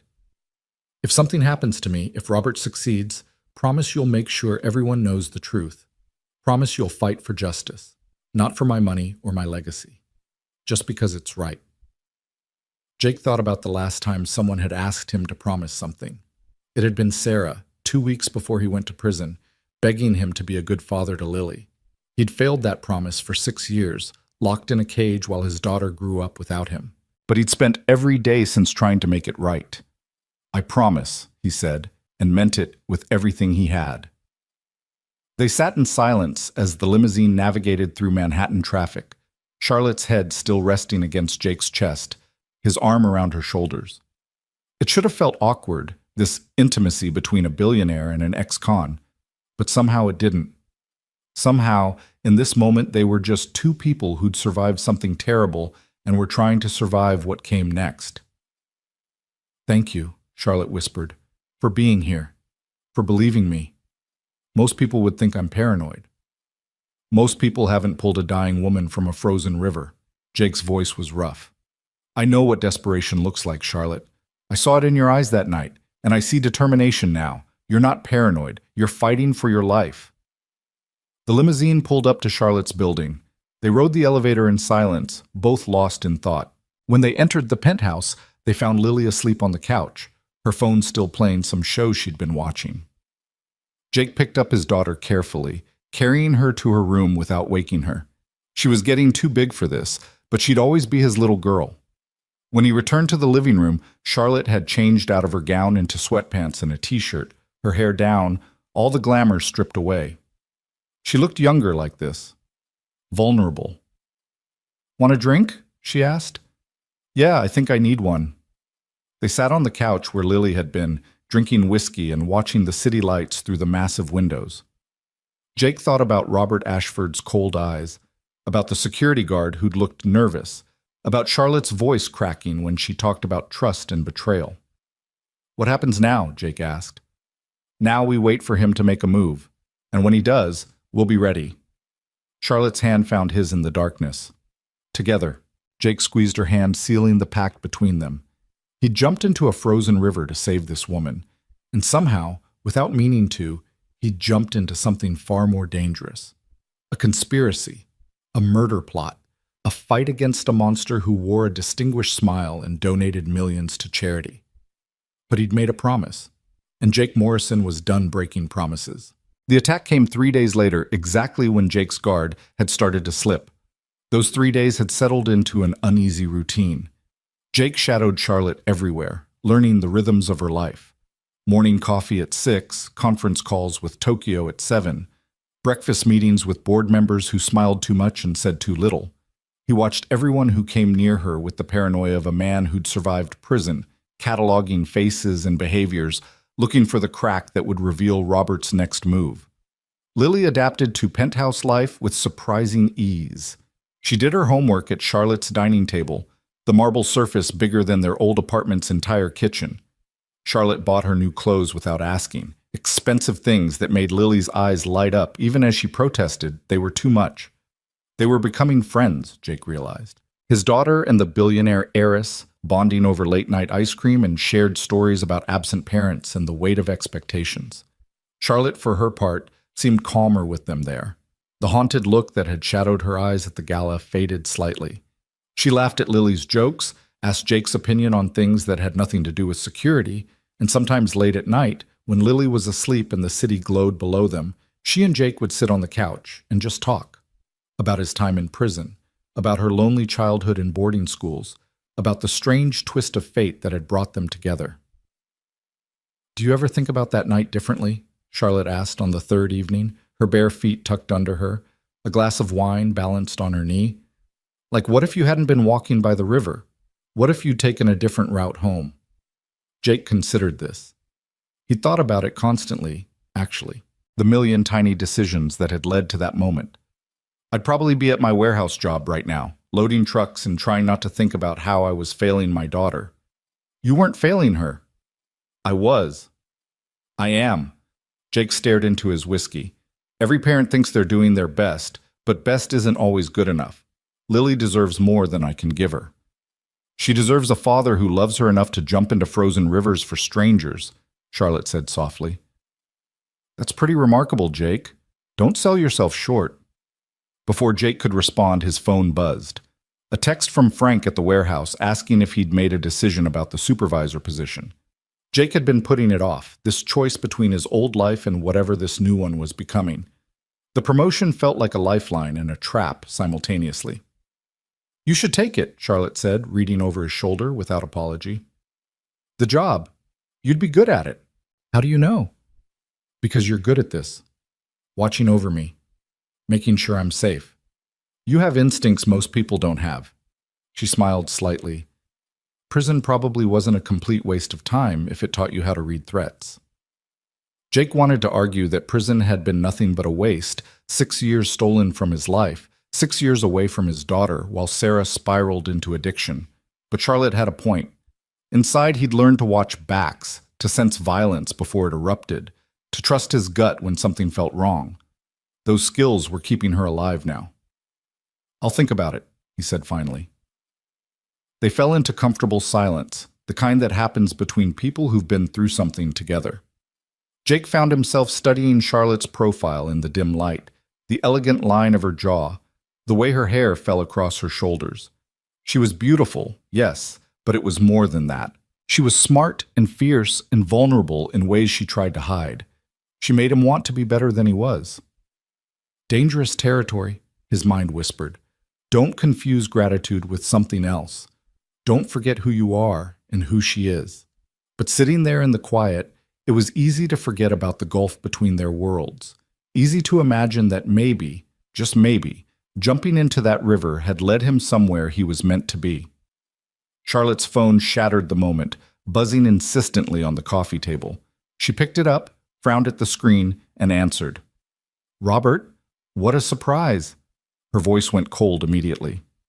"No, I'm not discussing the Singapore deal at 10 o'clock at night. We'll talk at the board meeting next week." She listened, her expression darkening. "That's not your decision to make. I'm CEO, not you." More listening. "Fine. Tomorrow morning, 9 a.m., my office. But this better be important." She ended the call and threw the phone down like it had burned her. "He's pushing for a hostile vote to remove me as CEO. Says I'm too young, too inexperienced, making reckless decisions that threaten shareholder value." Can he do that? Technically, yes, if he gets enough board votes. Charlotte stood, pacing to the windows. "But it's not about the company, Jake. It's about control. If he can't kill me quietly, he'll destroy me professionally. Either way, he gets what he wants." Jake joined her at the windows. Below, the city stretched out endlessly, millions of lights marking millions of lives. From up here, everything looked peaceful, safe. But Jake knew better than most that appearances meant nothing. Danger wore friendly faces and expensive suits. "What do you want to do?" he asked. Charlotte was quiet for a long moment. When she spoke, her voice was steady with decision. "I want to fight. I want to call his bluff. If Robert's planning something, let him try it. We'll be ready." "Charlotte, I'm tired of being scared, Jake. Tired of looking over my shoulder and second-guessing everyone around me. If there's going to be a confrontation, I want it on my terms." She turned to face him, her green eyes blazing with determination. "Tomorrow morning, 9 a.m., my office. He'll be there. And so will we. Maybe we can force his hand, make him reveal something we can use against him." Jake didn't like it. Every instinct screamed that this was exactly what Robert wanted, to get Charlotte alone and vulnerable. But he also understood her need to stop running, to face the threat head on. He'd felt the same way plenty of times. "Okay," he said finally. "But we do this smart. I scope out your office first, check for any security issues. You don't drink or eat anything he brings, and I stay in the room the entire time." "Deal." Charlotte reached out and squeezed his hand. "Thank you. For understanding, for not trying to lock me away somewhere safe." "Safe is an illusion anyway," Jake said. "Better to fight and take your chances." He didn't know how prophetic those words would become. The next morning arrived too fast. Jake woke at 5, his body still trained to warehouse hours, and did 100 push-ups on the guest room floor. Old habits from prison, keeping his body sharp because weakness meant vulnerability. He showered, dressed in the dark pants and button-down shirt Charlotte had bought him, what she called his professional bodyguard look, and checked his phone. A missed call from Frank at 4:47 a.m. A voicemail. "Morrison, it's Frank. Look, I need an answer on that supervisor position. Got another candidate lined up if you're not interested. Call me back by noon or I'm moving on. No hard feelings either way." Decision time. Jake stared at his phone, at the choice that would determine his future. Take the promotion, move back to his old life with Lily, use Charlotte's money to build something stable and normal. Or stay in this penthouse, in this dangerous game of cat and mouse with a murderer, and keep protecting a woman who'd somehow become more important to him than was smart or safe. He didn't call Frank back. Not yet. Charlotte was already up when Jake emerged, dressed in a sharp gray suit that made her look every inch the CEO. Her hair was pulled back severely, her makeup minimal but perfect, her expression all business. She was armoring herself for battle, Jake realized, putting on the mask of power and competence to face her uncle. "Coffee's ready," she said, pouring him a cup without asking. She knew by now how he took it. Black, no sugar, simple. Lily's still asleep. I left a note saying we'd be back by lunch. Your office. Tell me the layout again. 40th floor corner suite. 2 entrances, one through my assistant's area, one directly from the private elevator. Windows on 2 sides, both bulletproof. Panic button under my desk that alerts building security. Charlotte recited it mechanically, like she'd rehearsed. Robert will come through the main entrance. You'll be there too, standing behind me, visible. A reminder that I'm not alone anymore. Jake nodded, his mind mapping escape routes and threat vectors. He'd visited her office once already, but repetition created muscle memory. If something went wrong, he needed to react without thinking. They rode down in silence, the early morning streets still quiet as Patricia drove them to Charlotte's office building. The Ashford Corporation occupied 15 floors of a glass tower in Midtown, all modern design and corporate efficiency. Charlotte's private elevator required a key card and fingerprint scan, the kind of security that should have made Jake feel better, but didn't. Security was only as good as the people running it, and if Robert had corrupted anyone inside the company, all these measures were theater. Charlotte's assistant, an efficient woman in her 40s named Sarah, was already at her desk when they arrived. She stood immediately when Charlotte entered. Morning, Ms. Ashford. Mr. Ashford called to confirm the 9 o'clock meeting. He's bringing Martin Prescott. Charlotte's expression flickered. The corporate attorney? Why? He didn't say. Should I try to find out? No, let him play whatever game he's planning. Charlotte continued into her office, Jake following close. She closed the door and leaned against it, eyes shut. Martin Prescott only shows up when there's legal action involved. Contracts, hostile takeovers, shareholder disputes. Robert's making his official move. Can he remove you as CEO? With enough board votes, yes. But it would be messy, public, damaging to the company. Charlotte moved to her desk, her sanctuary of power. Which means he either has the votes locked down or he's bluffing. Either way, this meeting is a power play. Jake checked the room again, looking for anything out of place. The office was pristine, all leather furniture and abstract art, with those bulletproof windows overlooking the city. A wet bar in the corner, a door leading to a private bathroom, built-in bookshelves lined with legal texts and business books. No obvious threats. Where do you want me? Jake asked. Here. Charlotte gestured to a spot behind and to the left of her desk chair. Visible but not aggressive. I want Robert to see you, to know I have someone watching, but I don't want it to look like I'm afraid of him. You should be afraid of him. I am, but he doesn't need to know that. Charlotte sat in her chair, arranging papers on her desk with precise movements, armor, control. The mask firmly in place. When he gets here, let me do the talking. Only intervene if something feels wrong. Jake took his position, his back to the windows, his eyes on the door. At 8:57, Sarah buzzed the intercom. Mr. Ashford and Mr. Prescott are here. Charlotte took a breath, her hands flat on the desk. Send them in. The door opened. Robert Ashford entered first, looking distinguished in a navy suit, his silver hair perfectly styled, his smile warm and avuncular. Behind him came Martin Prescott, a thin man with wire-rimmed glasses and the predatory look of a corporate shark. Both men stopped when they saw Jake. Charlotte, Robert said, his smile not wavering. I didn't realize we were having a group meeting. Who's your friend? Jake Morrison, my security consultant. Charlotte's voice was ice. He stays. Now what's so urgent it couldn't wait until the board meeting? Robert exchanged a glance with Prescott, some silent communication passing between them. He moved to one of the chairs facing Charlotte's desk, settling in like he owned the place. Prescott remained standing, a leather folder tucked under his arm. I'm concerned about you, Charlotte, Robert began, his tone dripping with false concern. The incident on the bridge, the increasingly erratic behavior, the spectacle at the gala. You're not yourself. I'm fine. Are you? Because bringing an ex-convict to a charity function, making veiled accusations in your speech, and now hiring this same man as personal security? Robert shook his head sadly. It suggests someone who's not thinking clearly, someone who might not be fit to run a multi-billion-dollar corporation. Charlotte's jaw tightened, but her voice remained level. Get to the point, Robert. Prescott stepped forward, opening his folder.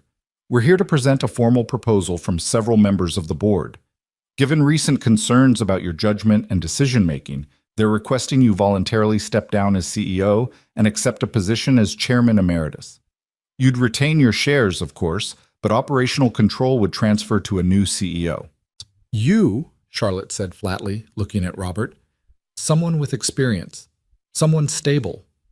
Robert leaned forward, his expression earnest. This isn't personal, Charlotte. It's about protecting the company your father built, protecting his legacy.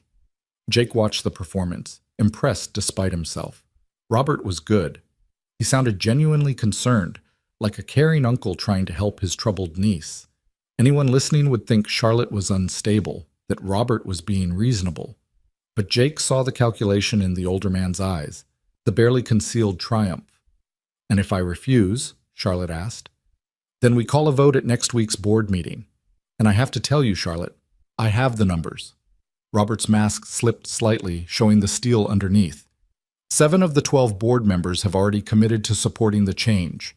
It's over. You can leave gracefully or be forcibly removed. Your choice. Charlotte was silent for a long moment. Jake could see her mind working, calculating options, looking for the trap. When she spoke, her voice was deadly calm. "You poisoned Thomas. You tried to kill me." Prescott's eyes widened. Robert's expression didn't change at all, which was somehow more chilling than any reaction would have been. "That's a serious accusation," Robert said softly. "One you can't prove. One that makes you sound exactly as unstable as I've been telling the board you are." The autopsy showed potassium chloride in his system. Inconclusive amounts. Could have been contamination. Could have been anything. Robert stood, buttoning his suit jacket. "Charlotte, I understand you're upset. Losing control is difficult, but making wild accusations won't help your case. It only proves you're not fit to lead." "Get out," Charlotte said, her voice shaking slightly. "Get out of my office. We'll see you at the board meeting. Think about my offer. Voluntary resignation is better for everyone." Robert moved toward the door, Prescott following. At the threshold, Robert paused and looked back. "Oh, and Charlotte? You should be more careful about who you trust. Someone with Jake's background, his history of violence? That's another example of poor judgment, something the board won't overlook." They left. The door clicked shut with an air of finality. Charlotte sat frozen in her chair, her carefully constructed composure crumbling. Jake moved to her side immediately. "He admitted it," Charlotte whispered. "Not in words, but the way he said it. He knows about Thomas. He knows everything." "But he's right. You can't prove it." Jake's mind was racing, trying to figure out their next move. "If he has 7 board members, he can remove you. And once you're out, once you don't control the company, you're vulnerable. Easier to kill." Charlotte looked up at him, and Jake saw real fear in her eyes for the first time since the night she'd asked for his help. "What do I do?" Before Jake could answer, the lights went out. Not just in Charlotte's office.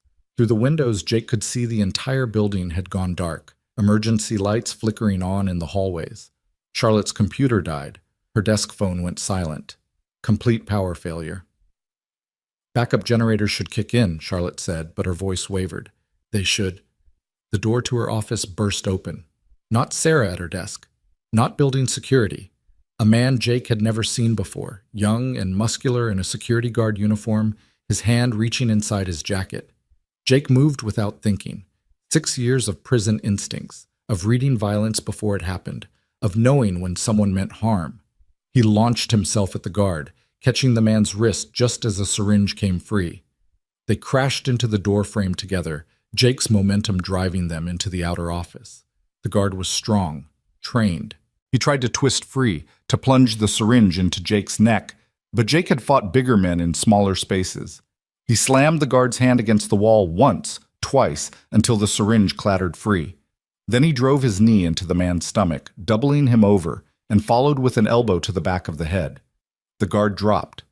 Jake stood over him, breathing hard, his knuckles bloody from where they'd connected with the wall. Behind him, he heard Charlotte's sharp intake of breath. "Jake?" He turned. 2 more guards were coming down the hallway, moving fast. These weren't building security. They were Robert's people, coming to finish what the first one had started. coming to kill Charlotte while the building was dark and everyone was confused. Jake grabbed the fallen syringe in Charlotte's hand in one motion. Run! They bolted for the private elevator, but Jake knew before they reached it that it wouldn't work. No power. They were trapped on the 40th floor with killers closing in and no way down. Stairs! Charlotte gasped, pulling him toward an emergency exit. They crashed through the door into a concrete stairwell, their footsteps echoing as they started down. Behind them, Jake heard the door slam open again. Pursuit. Keep going, Jake urged, half pulling Charlotte down the stairs. She kicked off her heels, running barefoot on concrete, her breath coming in ragged gasps. 20 floors down, 30, the stairs blurring together. Jake's legs burned, but he didn't slow. Couldn't slow. The men behind them were gaining, younger and fresher, unencumbered by the need to protect anyone. At the 25th floor, Jake made a decision. He pushed Charlotte ahead and stopped, turning to face their pursuers. Two men, both armed with syringes, both looking like former military. Jake was outnumbered and unarmed except for the single syringe in his pocket. Keep going, he shouted at Charlotte.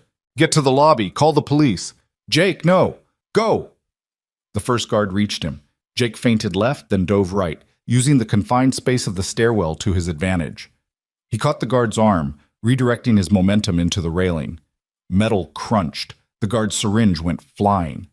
Jake didn't give him time to recover, driving his fist into the man's throat, then shoving him into his partner. They both went down, tangled together on the landing. Jake didn't wait to see if they'd get up. He ran after Charlotte, taking the stairs 3 at a time, his heart hammering against his ribs. He could hear them behind him, recovering, coming again. Charlotte was 10 floors ahead, her bare feet bleeding on the concrete, but she didn't slow. Tough, Jake thought, with something like admiration. She was tougher than she looked. They burst through the ground floor exit together, stumbling into the building's lobby.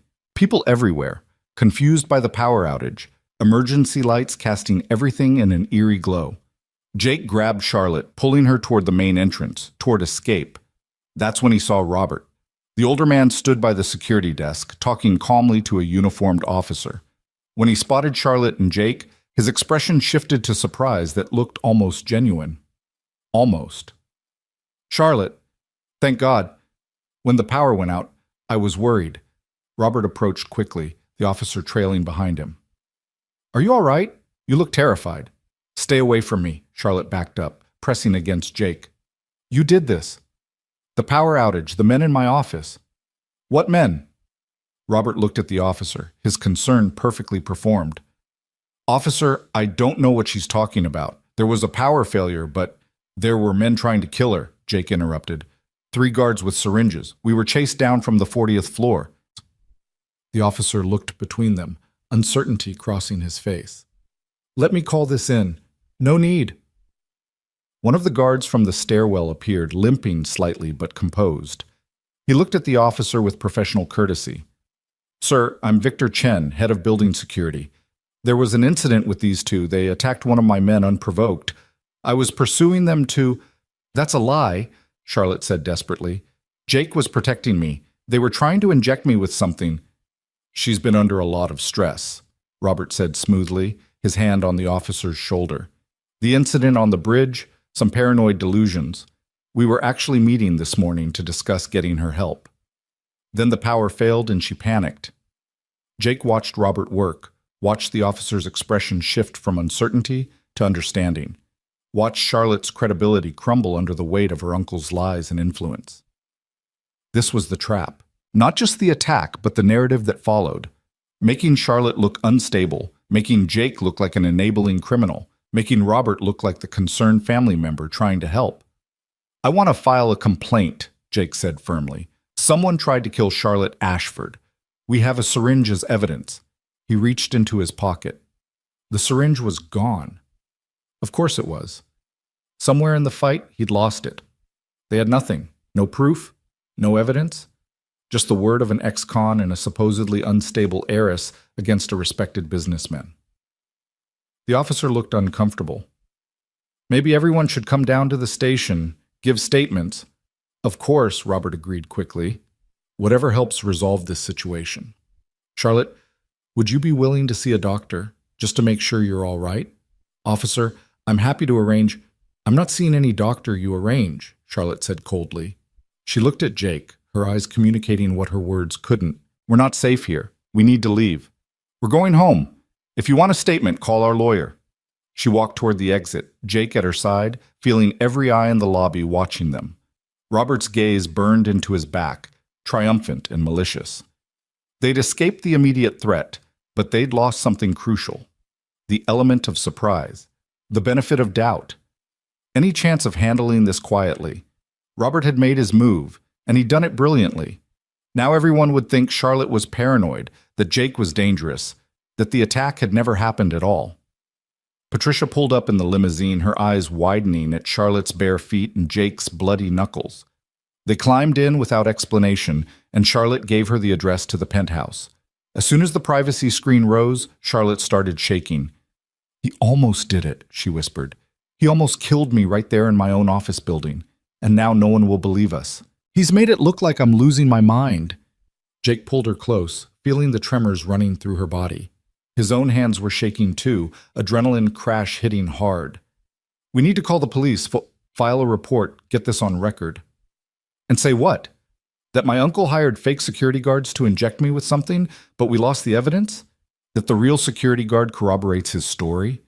Charlotte's laugh was broken. "He's thought of everything, Jake. Every angle. We're not just fighting him anymore. We're fighting his entire constructed reality." She was right.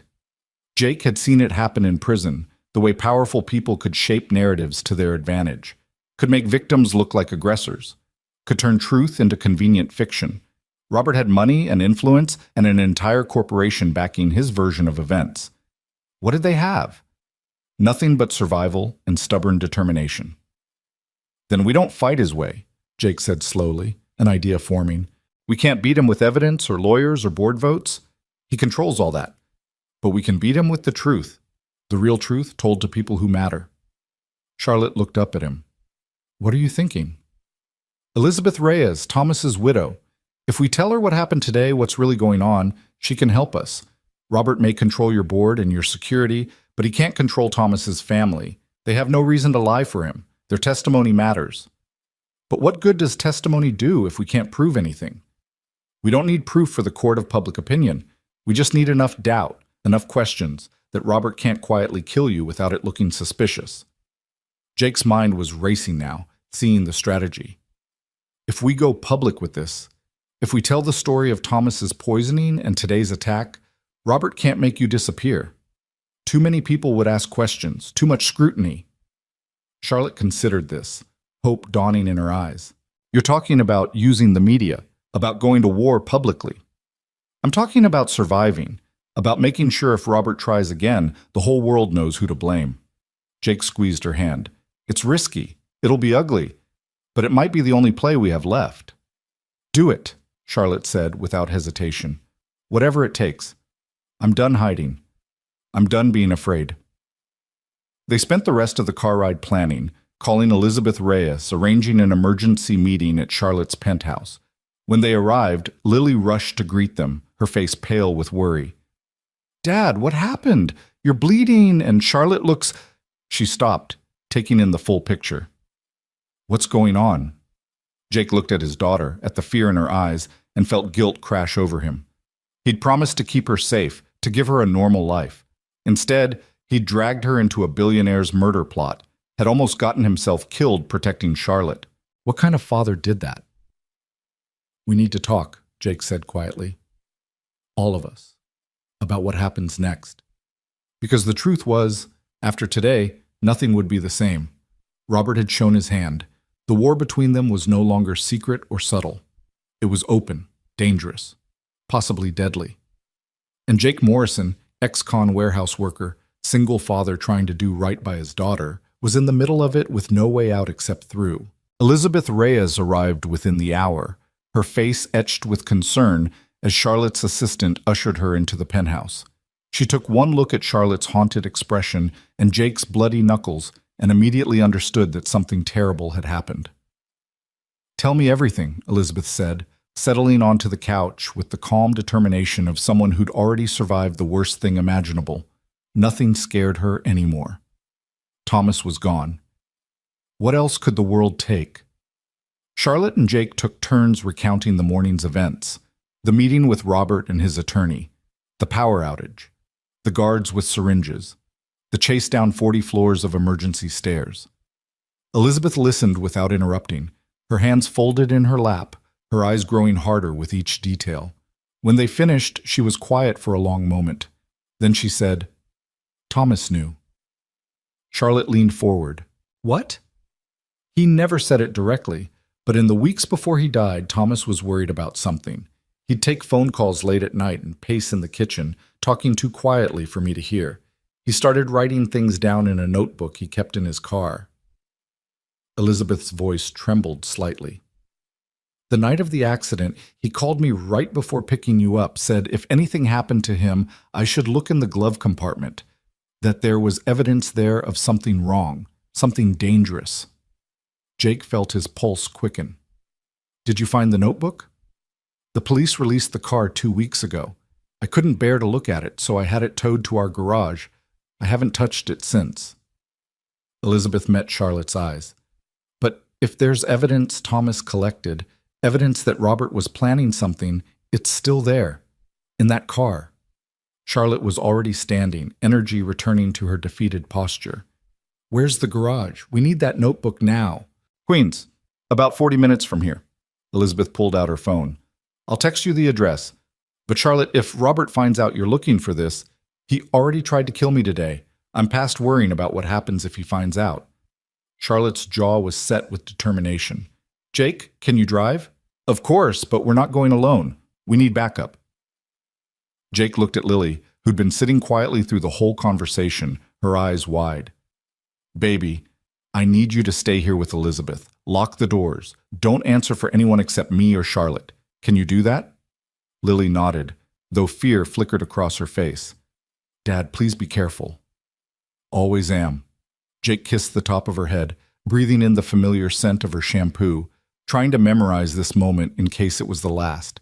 He hated leaving her, hated the fear he was putting in her heart, but finding that notebook was their only chance at survival, their only chance at justice for Thomas. Patricia drove them to Queens in tense silence. Jake kept checking the side mirrors, watching for tails, for any sign that Robert had people following them. But the streets remained clear, just normal Tuesday afternoon traffic. Maybe they'd gotten lucky. Maybe Robert thought he'd already won. The garage Elizabeth had mentioned was a small commercial space near the waterfront, the kind of place that stored boats in winter and classic cars year-round. The owner, a gruff man in his 60s named Eddie, recognized Elizabeth's name when Charlotte called. "Mrs. Reyes said you'd be coming. The Lincoln's in Bay 7. Eddie handed Charlotte a key. "Take your time. Lock up when you're done." The garage smelled of motor oil and old leather. Thomas's limousine sat in the dim bay exactly as it had been pulled from the Hudson, the front end crumpled from impact, water damage evident in the warped interior. Looking at it made Jake's chest tight. He could still feel the freezing water, still taste the panic of trying to free Charlotte from the sinking vehicle. Charlotte stood frozen at the sight of it, her hand pressed to her mouth. "I haven't seen it since that night. Haven't wanted to." "You don't have to do this. I can look."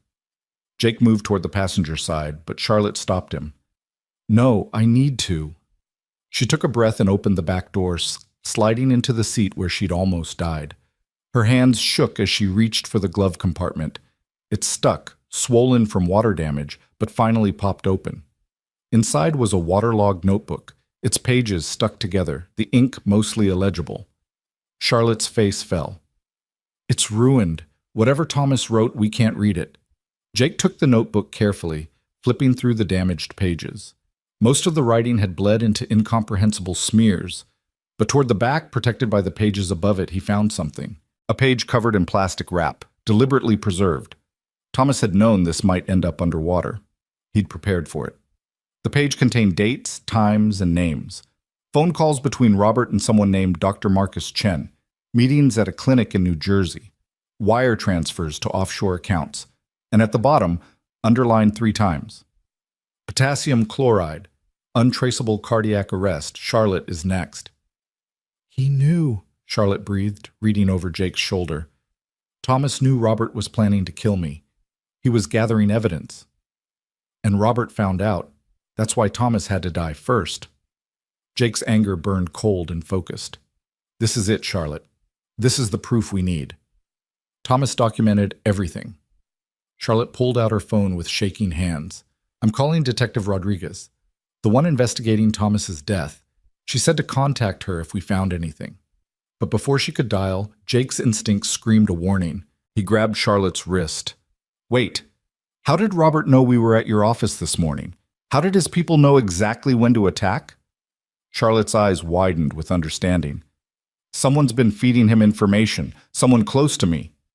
Your phone, your computer, everything could be compromised. Jake looked around the garage, suddenly feeling exposed.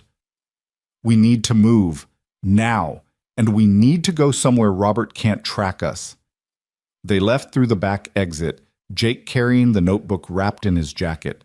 Patricia was waiting by the limo, but Jake shook his head.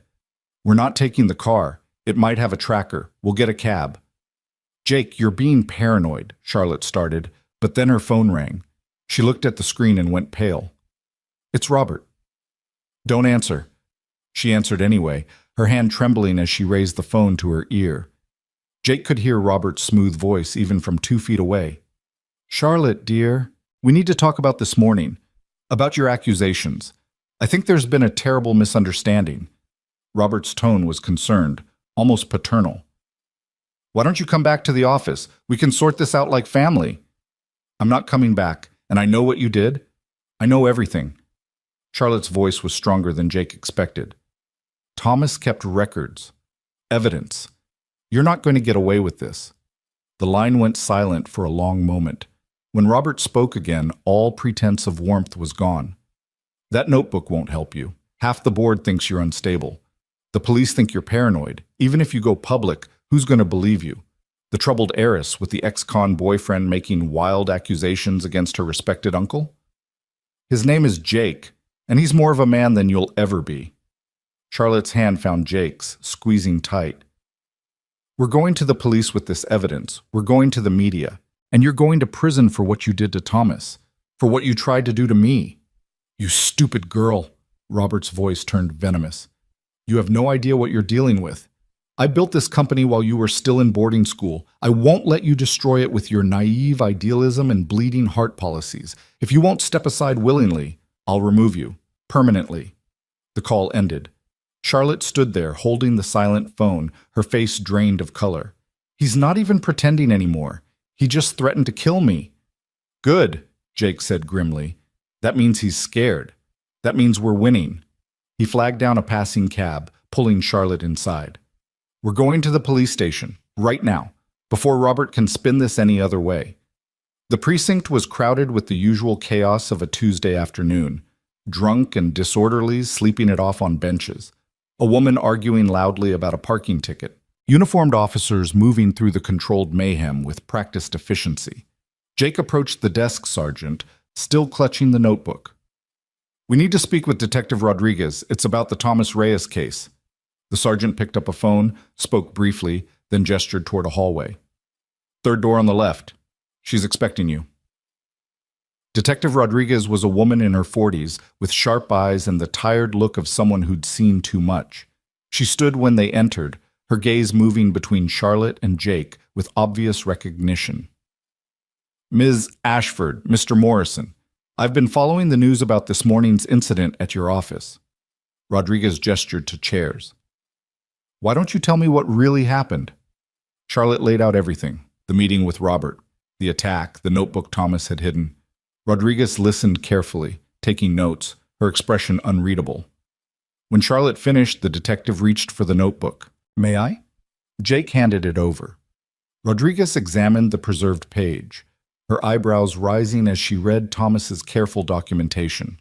She looked up at them, and Jake saw belief in her eyes. Finally, someone who believed them. This is significant. Wire transfers, medical records, documented communication between Robert Ashford and someone who could have provided potassium chloride. Rodriguez set the notebook down carefully. But Ms. Ashford, you need to understand something.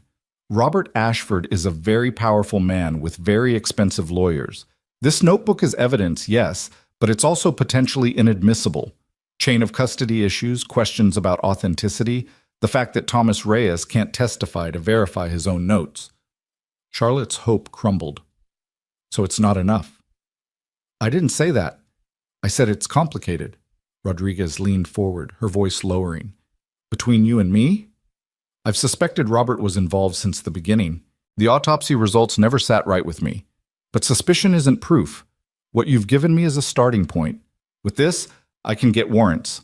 Financial records, phone logs, surveillance footage from that New Jersey clinic. I can build a case. How long will that take? Jake asked.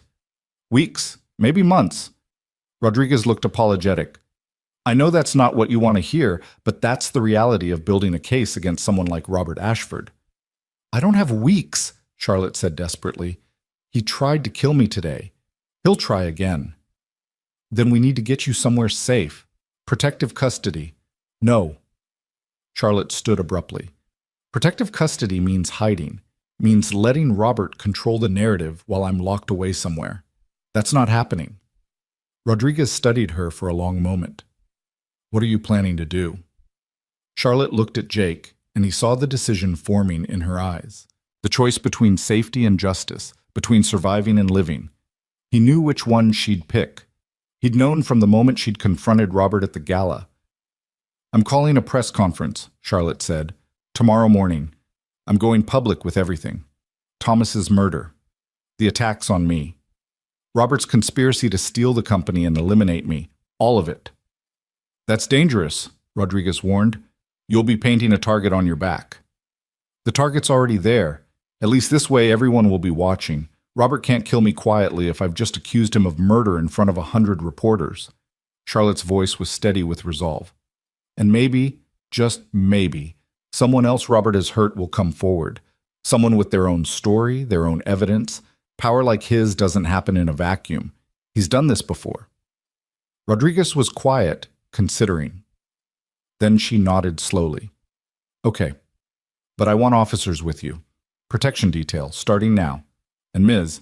Ashford, when you do this press conference, stick to facts you can prove. Don't speculate. Don't exaggerate. Give me evidence I can use. I will. Charlotte extended her hand. Thank you, Detective, for believing us. I believe in justice. Sometimes that means believing the impossible. Rodriguez shook her hand firmly. Now, let's go catch a murderer. The press conference was scheduled for 10 a.m. the next morning at the Ashford Corporation headquarters. Charlotte's PR team worked through the night preparing statements, coordinating with news outlets, managing the chaos. Jake stayed by Charlotte's side the entire time, watching her transform from terrified heiress into something harder, something unbreakable. Lily was sent to stay with Elizabeth Reyes, somewhere Robert couldn't reach her. Jake hated being separated from his daughter, but he hated the thought of her being in danger more. Elizabeth promised to guard her with everything she had, two mothers protecting their children, bound by tragedy and determination. The night before the conference, Charlotte and Jake sat on the penthouse balcony despite the December cold. The city glittered below them, oblivious to their small war against corruption and murder. I'm scared, Charlotte admitted quietly.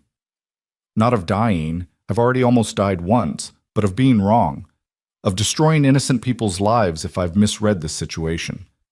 You haven't misread anything. Robert tried to kill you, multiple times. That's not paranoia. That's fact. Jake took her hand, which had become natural over the past week. And tomorrow, you're going to tell the truth.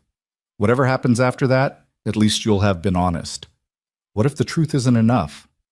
Then we find more truth. We keep fighting until justice sticks. Jake squeezed her hand. I learned something in prison, Charlotte. The system isn't fair. It's not designed to be. But sometimes, if you're stubborn enough and loud enough, you can force it to do the right thing anyway. Not because it wants to, because it has no other choice. Charlotte leaned her head on his shoulder, and Jake felt the weight of her trust. This woman who'd had everything and lost her safety. This woman who could have run, could have hidden, but chose to fight instead. He admired her more than she'd ever know. When this is over, Charlotte said softly, what happens to us? To you and me and Lily? Jake had been avoiding that question, afraid of the answer. I don't know. We're from different worlds, Charlotte. You know that. Worlds collide sometimes, create something new. She looked up at him, her green eyes reflecting the city lights. You saved my life, Jake, and somewhere along the way I think I saved yours too. That has to mean something. He wanted to tell her it meant everything, that the last 2 weeks had shown him a version of himself he'd forgotten existed, someone capable of more than survival, someone who could protect and care for someone beyond his daughter, someone who deserved a second chance at love. But tomorrow was too uncertain. Tomorrow, Robert would be watching. Tomorrow, everything could fall apart. So instead, Jake did what felt natural. He kissed her.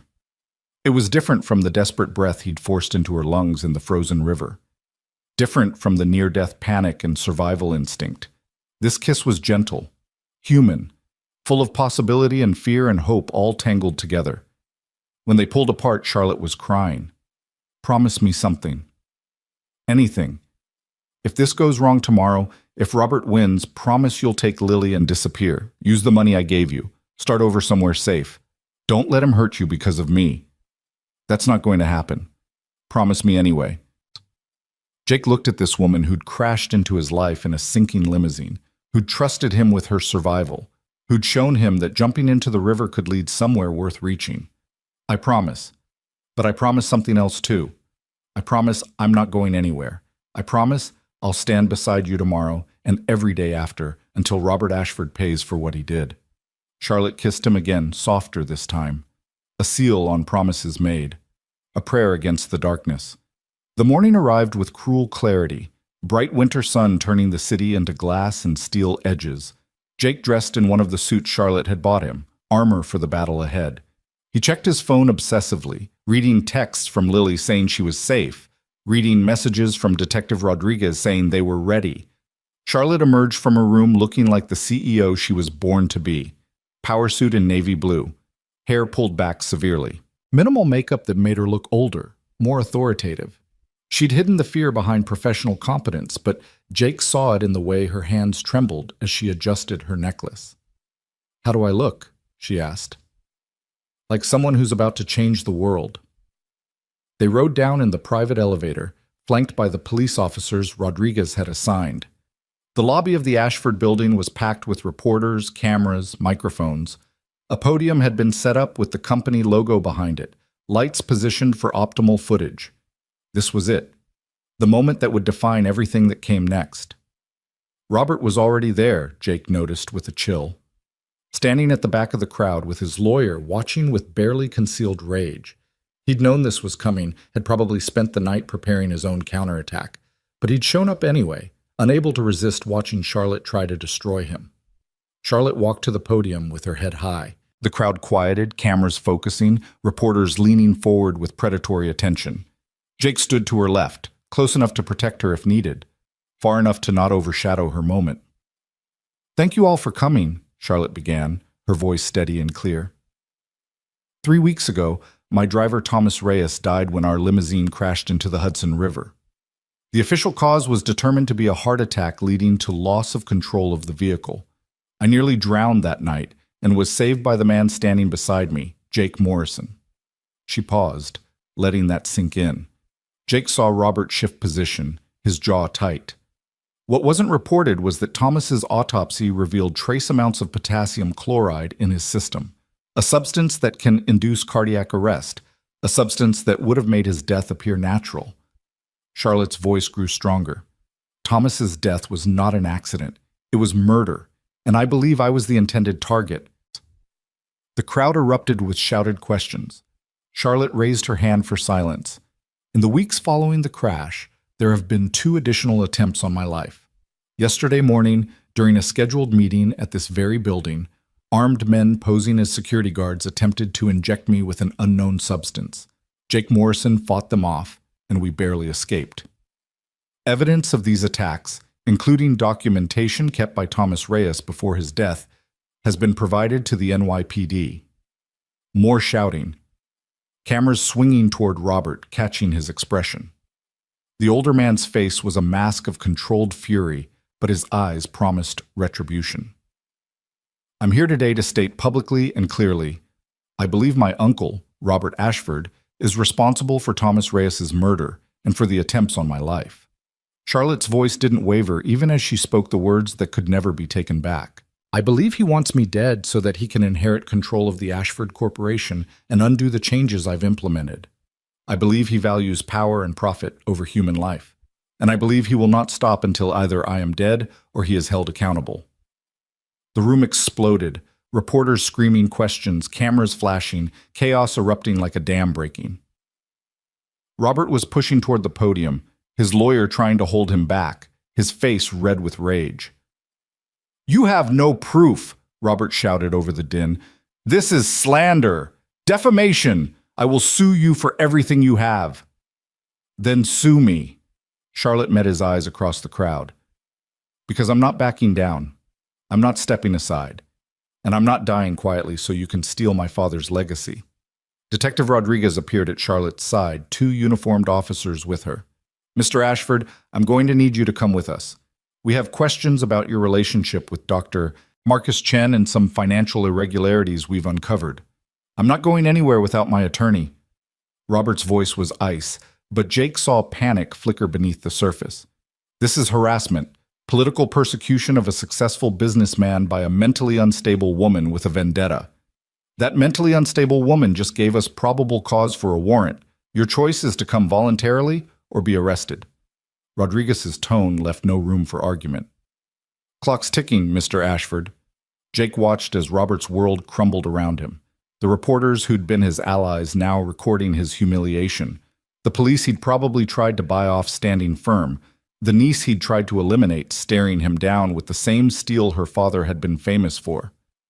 "This isn't over," Robert hissed as the officers moved to flank him. "You have no idea what you've started, Charlotte. No idea what I'm capable of." "I know exactly what you're capable of," Charlotte said quietly.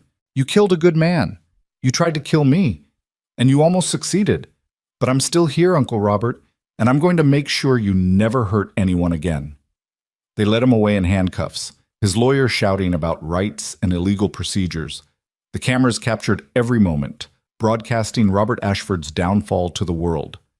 Charlotte swayed slightly, and Jake caught her elbow. "You did it," he whispered. "It's over." "It's not over until he's convicted, until justice is served."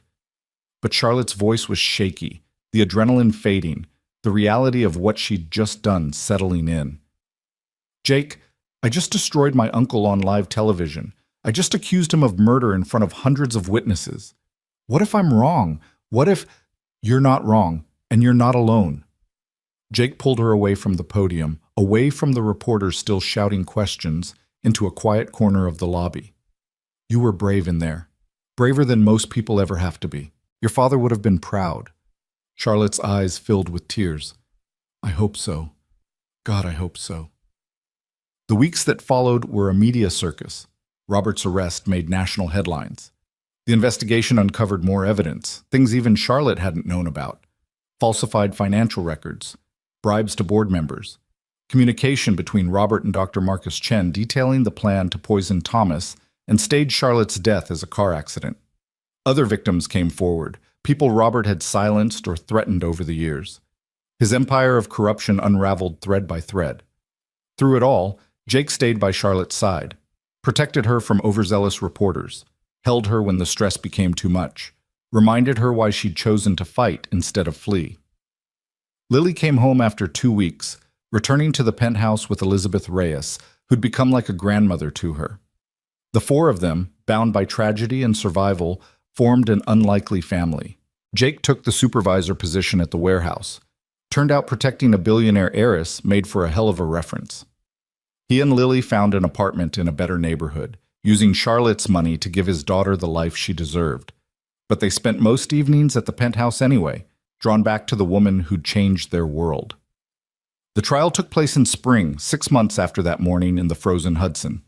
Jake sat in the courtroom beside Charlotte, holding her hand as witness after witness testified to Robert Ashford's crimes. Elizabeth Reyes spoke about Thomas's final days, his fear and determination to protect Charlotte. Detective Rodriguez presented the evidence they'd gathered. Even Victor Chen, the security guard, turned state's witness in exchange for a reduced sentence, describing how Robert had orchestrated the entire scheme. The jury deliberated for 3 days. When they returned, the verdict was unanimous. Guilty on all counts. Murder, attempted murder, conspiracy, embezzlement, fraud. Robert Ashford was sentenced to life in prison without possibility of parole. Charlotte cried when they read the verdict. Relief and grief and justice all tangled together. Jake wrapped his arms around her and let her sob against his chest, the same chest where she'd once rested after nearly drowning. They'd come full circle, from survival to justice, from strangers to something far deeper. "It's really over," Charlotte whispered. "He can't hurt anyone anymore." "It's over," Jake agreed. "Now we figure out what comes next." What came next surprised everyone, especially Jake. Charlotte stepped down as CEO of the Ashford Corporation, handing control to a management team she trusted. She started a foundation instead, the Thomas Reyes Foundation for Second Chances. It provided job training and support for ex-convicts trying to rebuild their lives, for single parents struggling to provide for their children, for anyone who'd made mistakes and deserved another opportunity.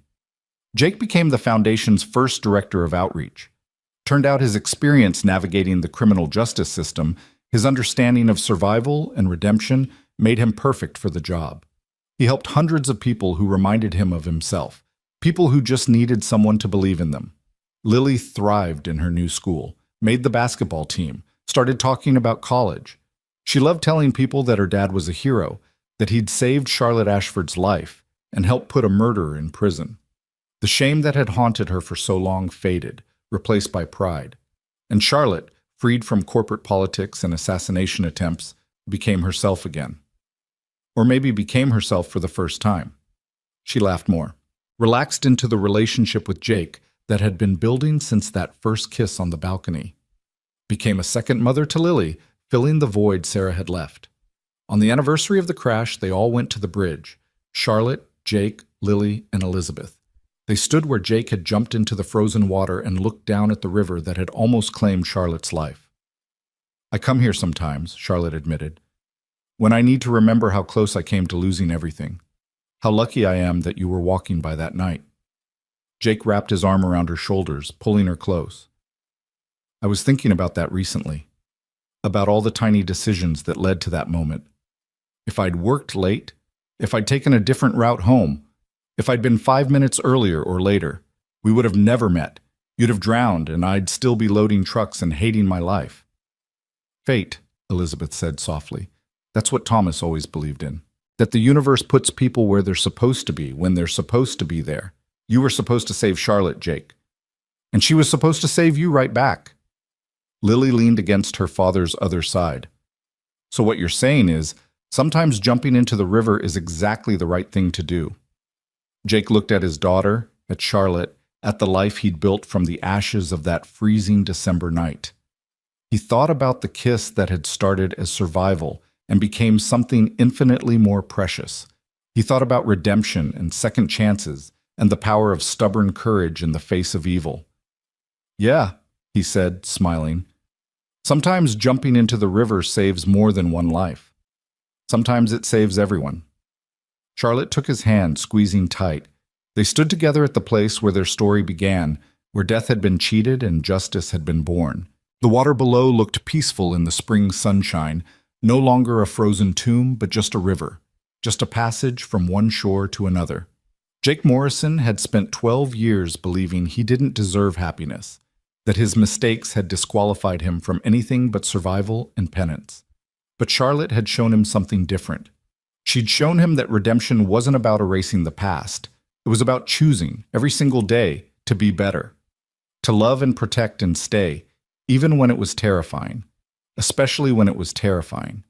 He'd jumped into a frozen river to save a stranger, and in doing so, he'd saved himself.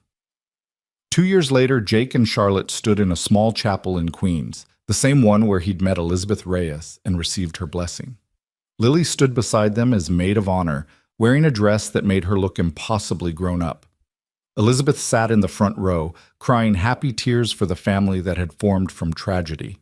When the officiant asked if anyone objected to the union, The silence was filled with certainty. No objections, no doubts. Just love and gratitude and the stubborn determination to build something beautiful from the wreckage of that winter night. "I do," Charlotte said, her voice clear and strong. "I do," Jake echoed, meaning it with every fiber of his being. They kissed, and it tasted like redemption, like second chances earned through courage and pain, like jumping into freezing water and trusting that you'll find the strength to swim back to shore. Outside, snow began to fall, soft and gentle, nothing like the bitter cold of that December night. Jake held Charlotte close, his daughter beaming beside them, and thought about all the small miracles that had led them here. A single decision to not look away when someone needed help, a willingness to jump when everyone else just watched. Sometimes the river is dark and cold and terrifying. Sometimes you jump anyway. And sometimes, if you're very lucky and very brave, you don't drown. You save someone, you get saved in return, and you build a life worth living on the other side. Jake Morrison had learned that lesson in a frozen river, and he carried it with him always. Not just the memory of saving Charlotte Ashford, but the knowledge that every day was a choice. Every day, you could be the person who jumps or the person who watches, the person who fights or the person who hides. He'd chosen to jump, and it had made all the difference.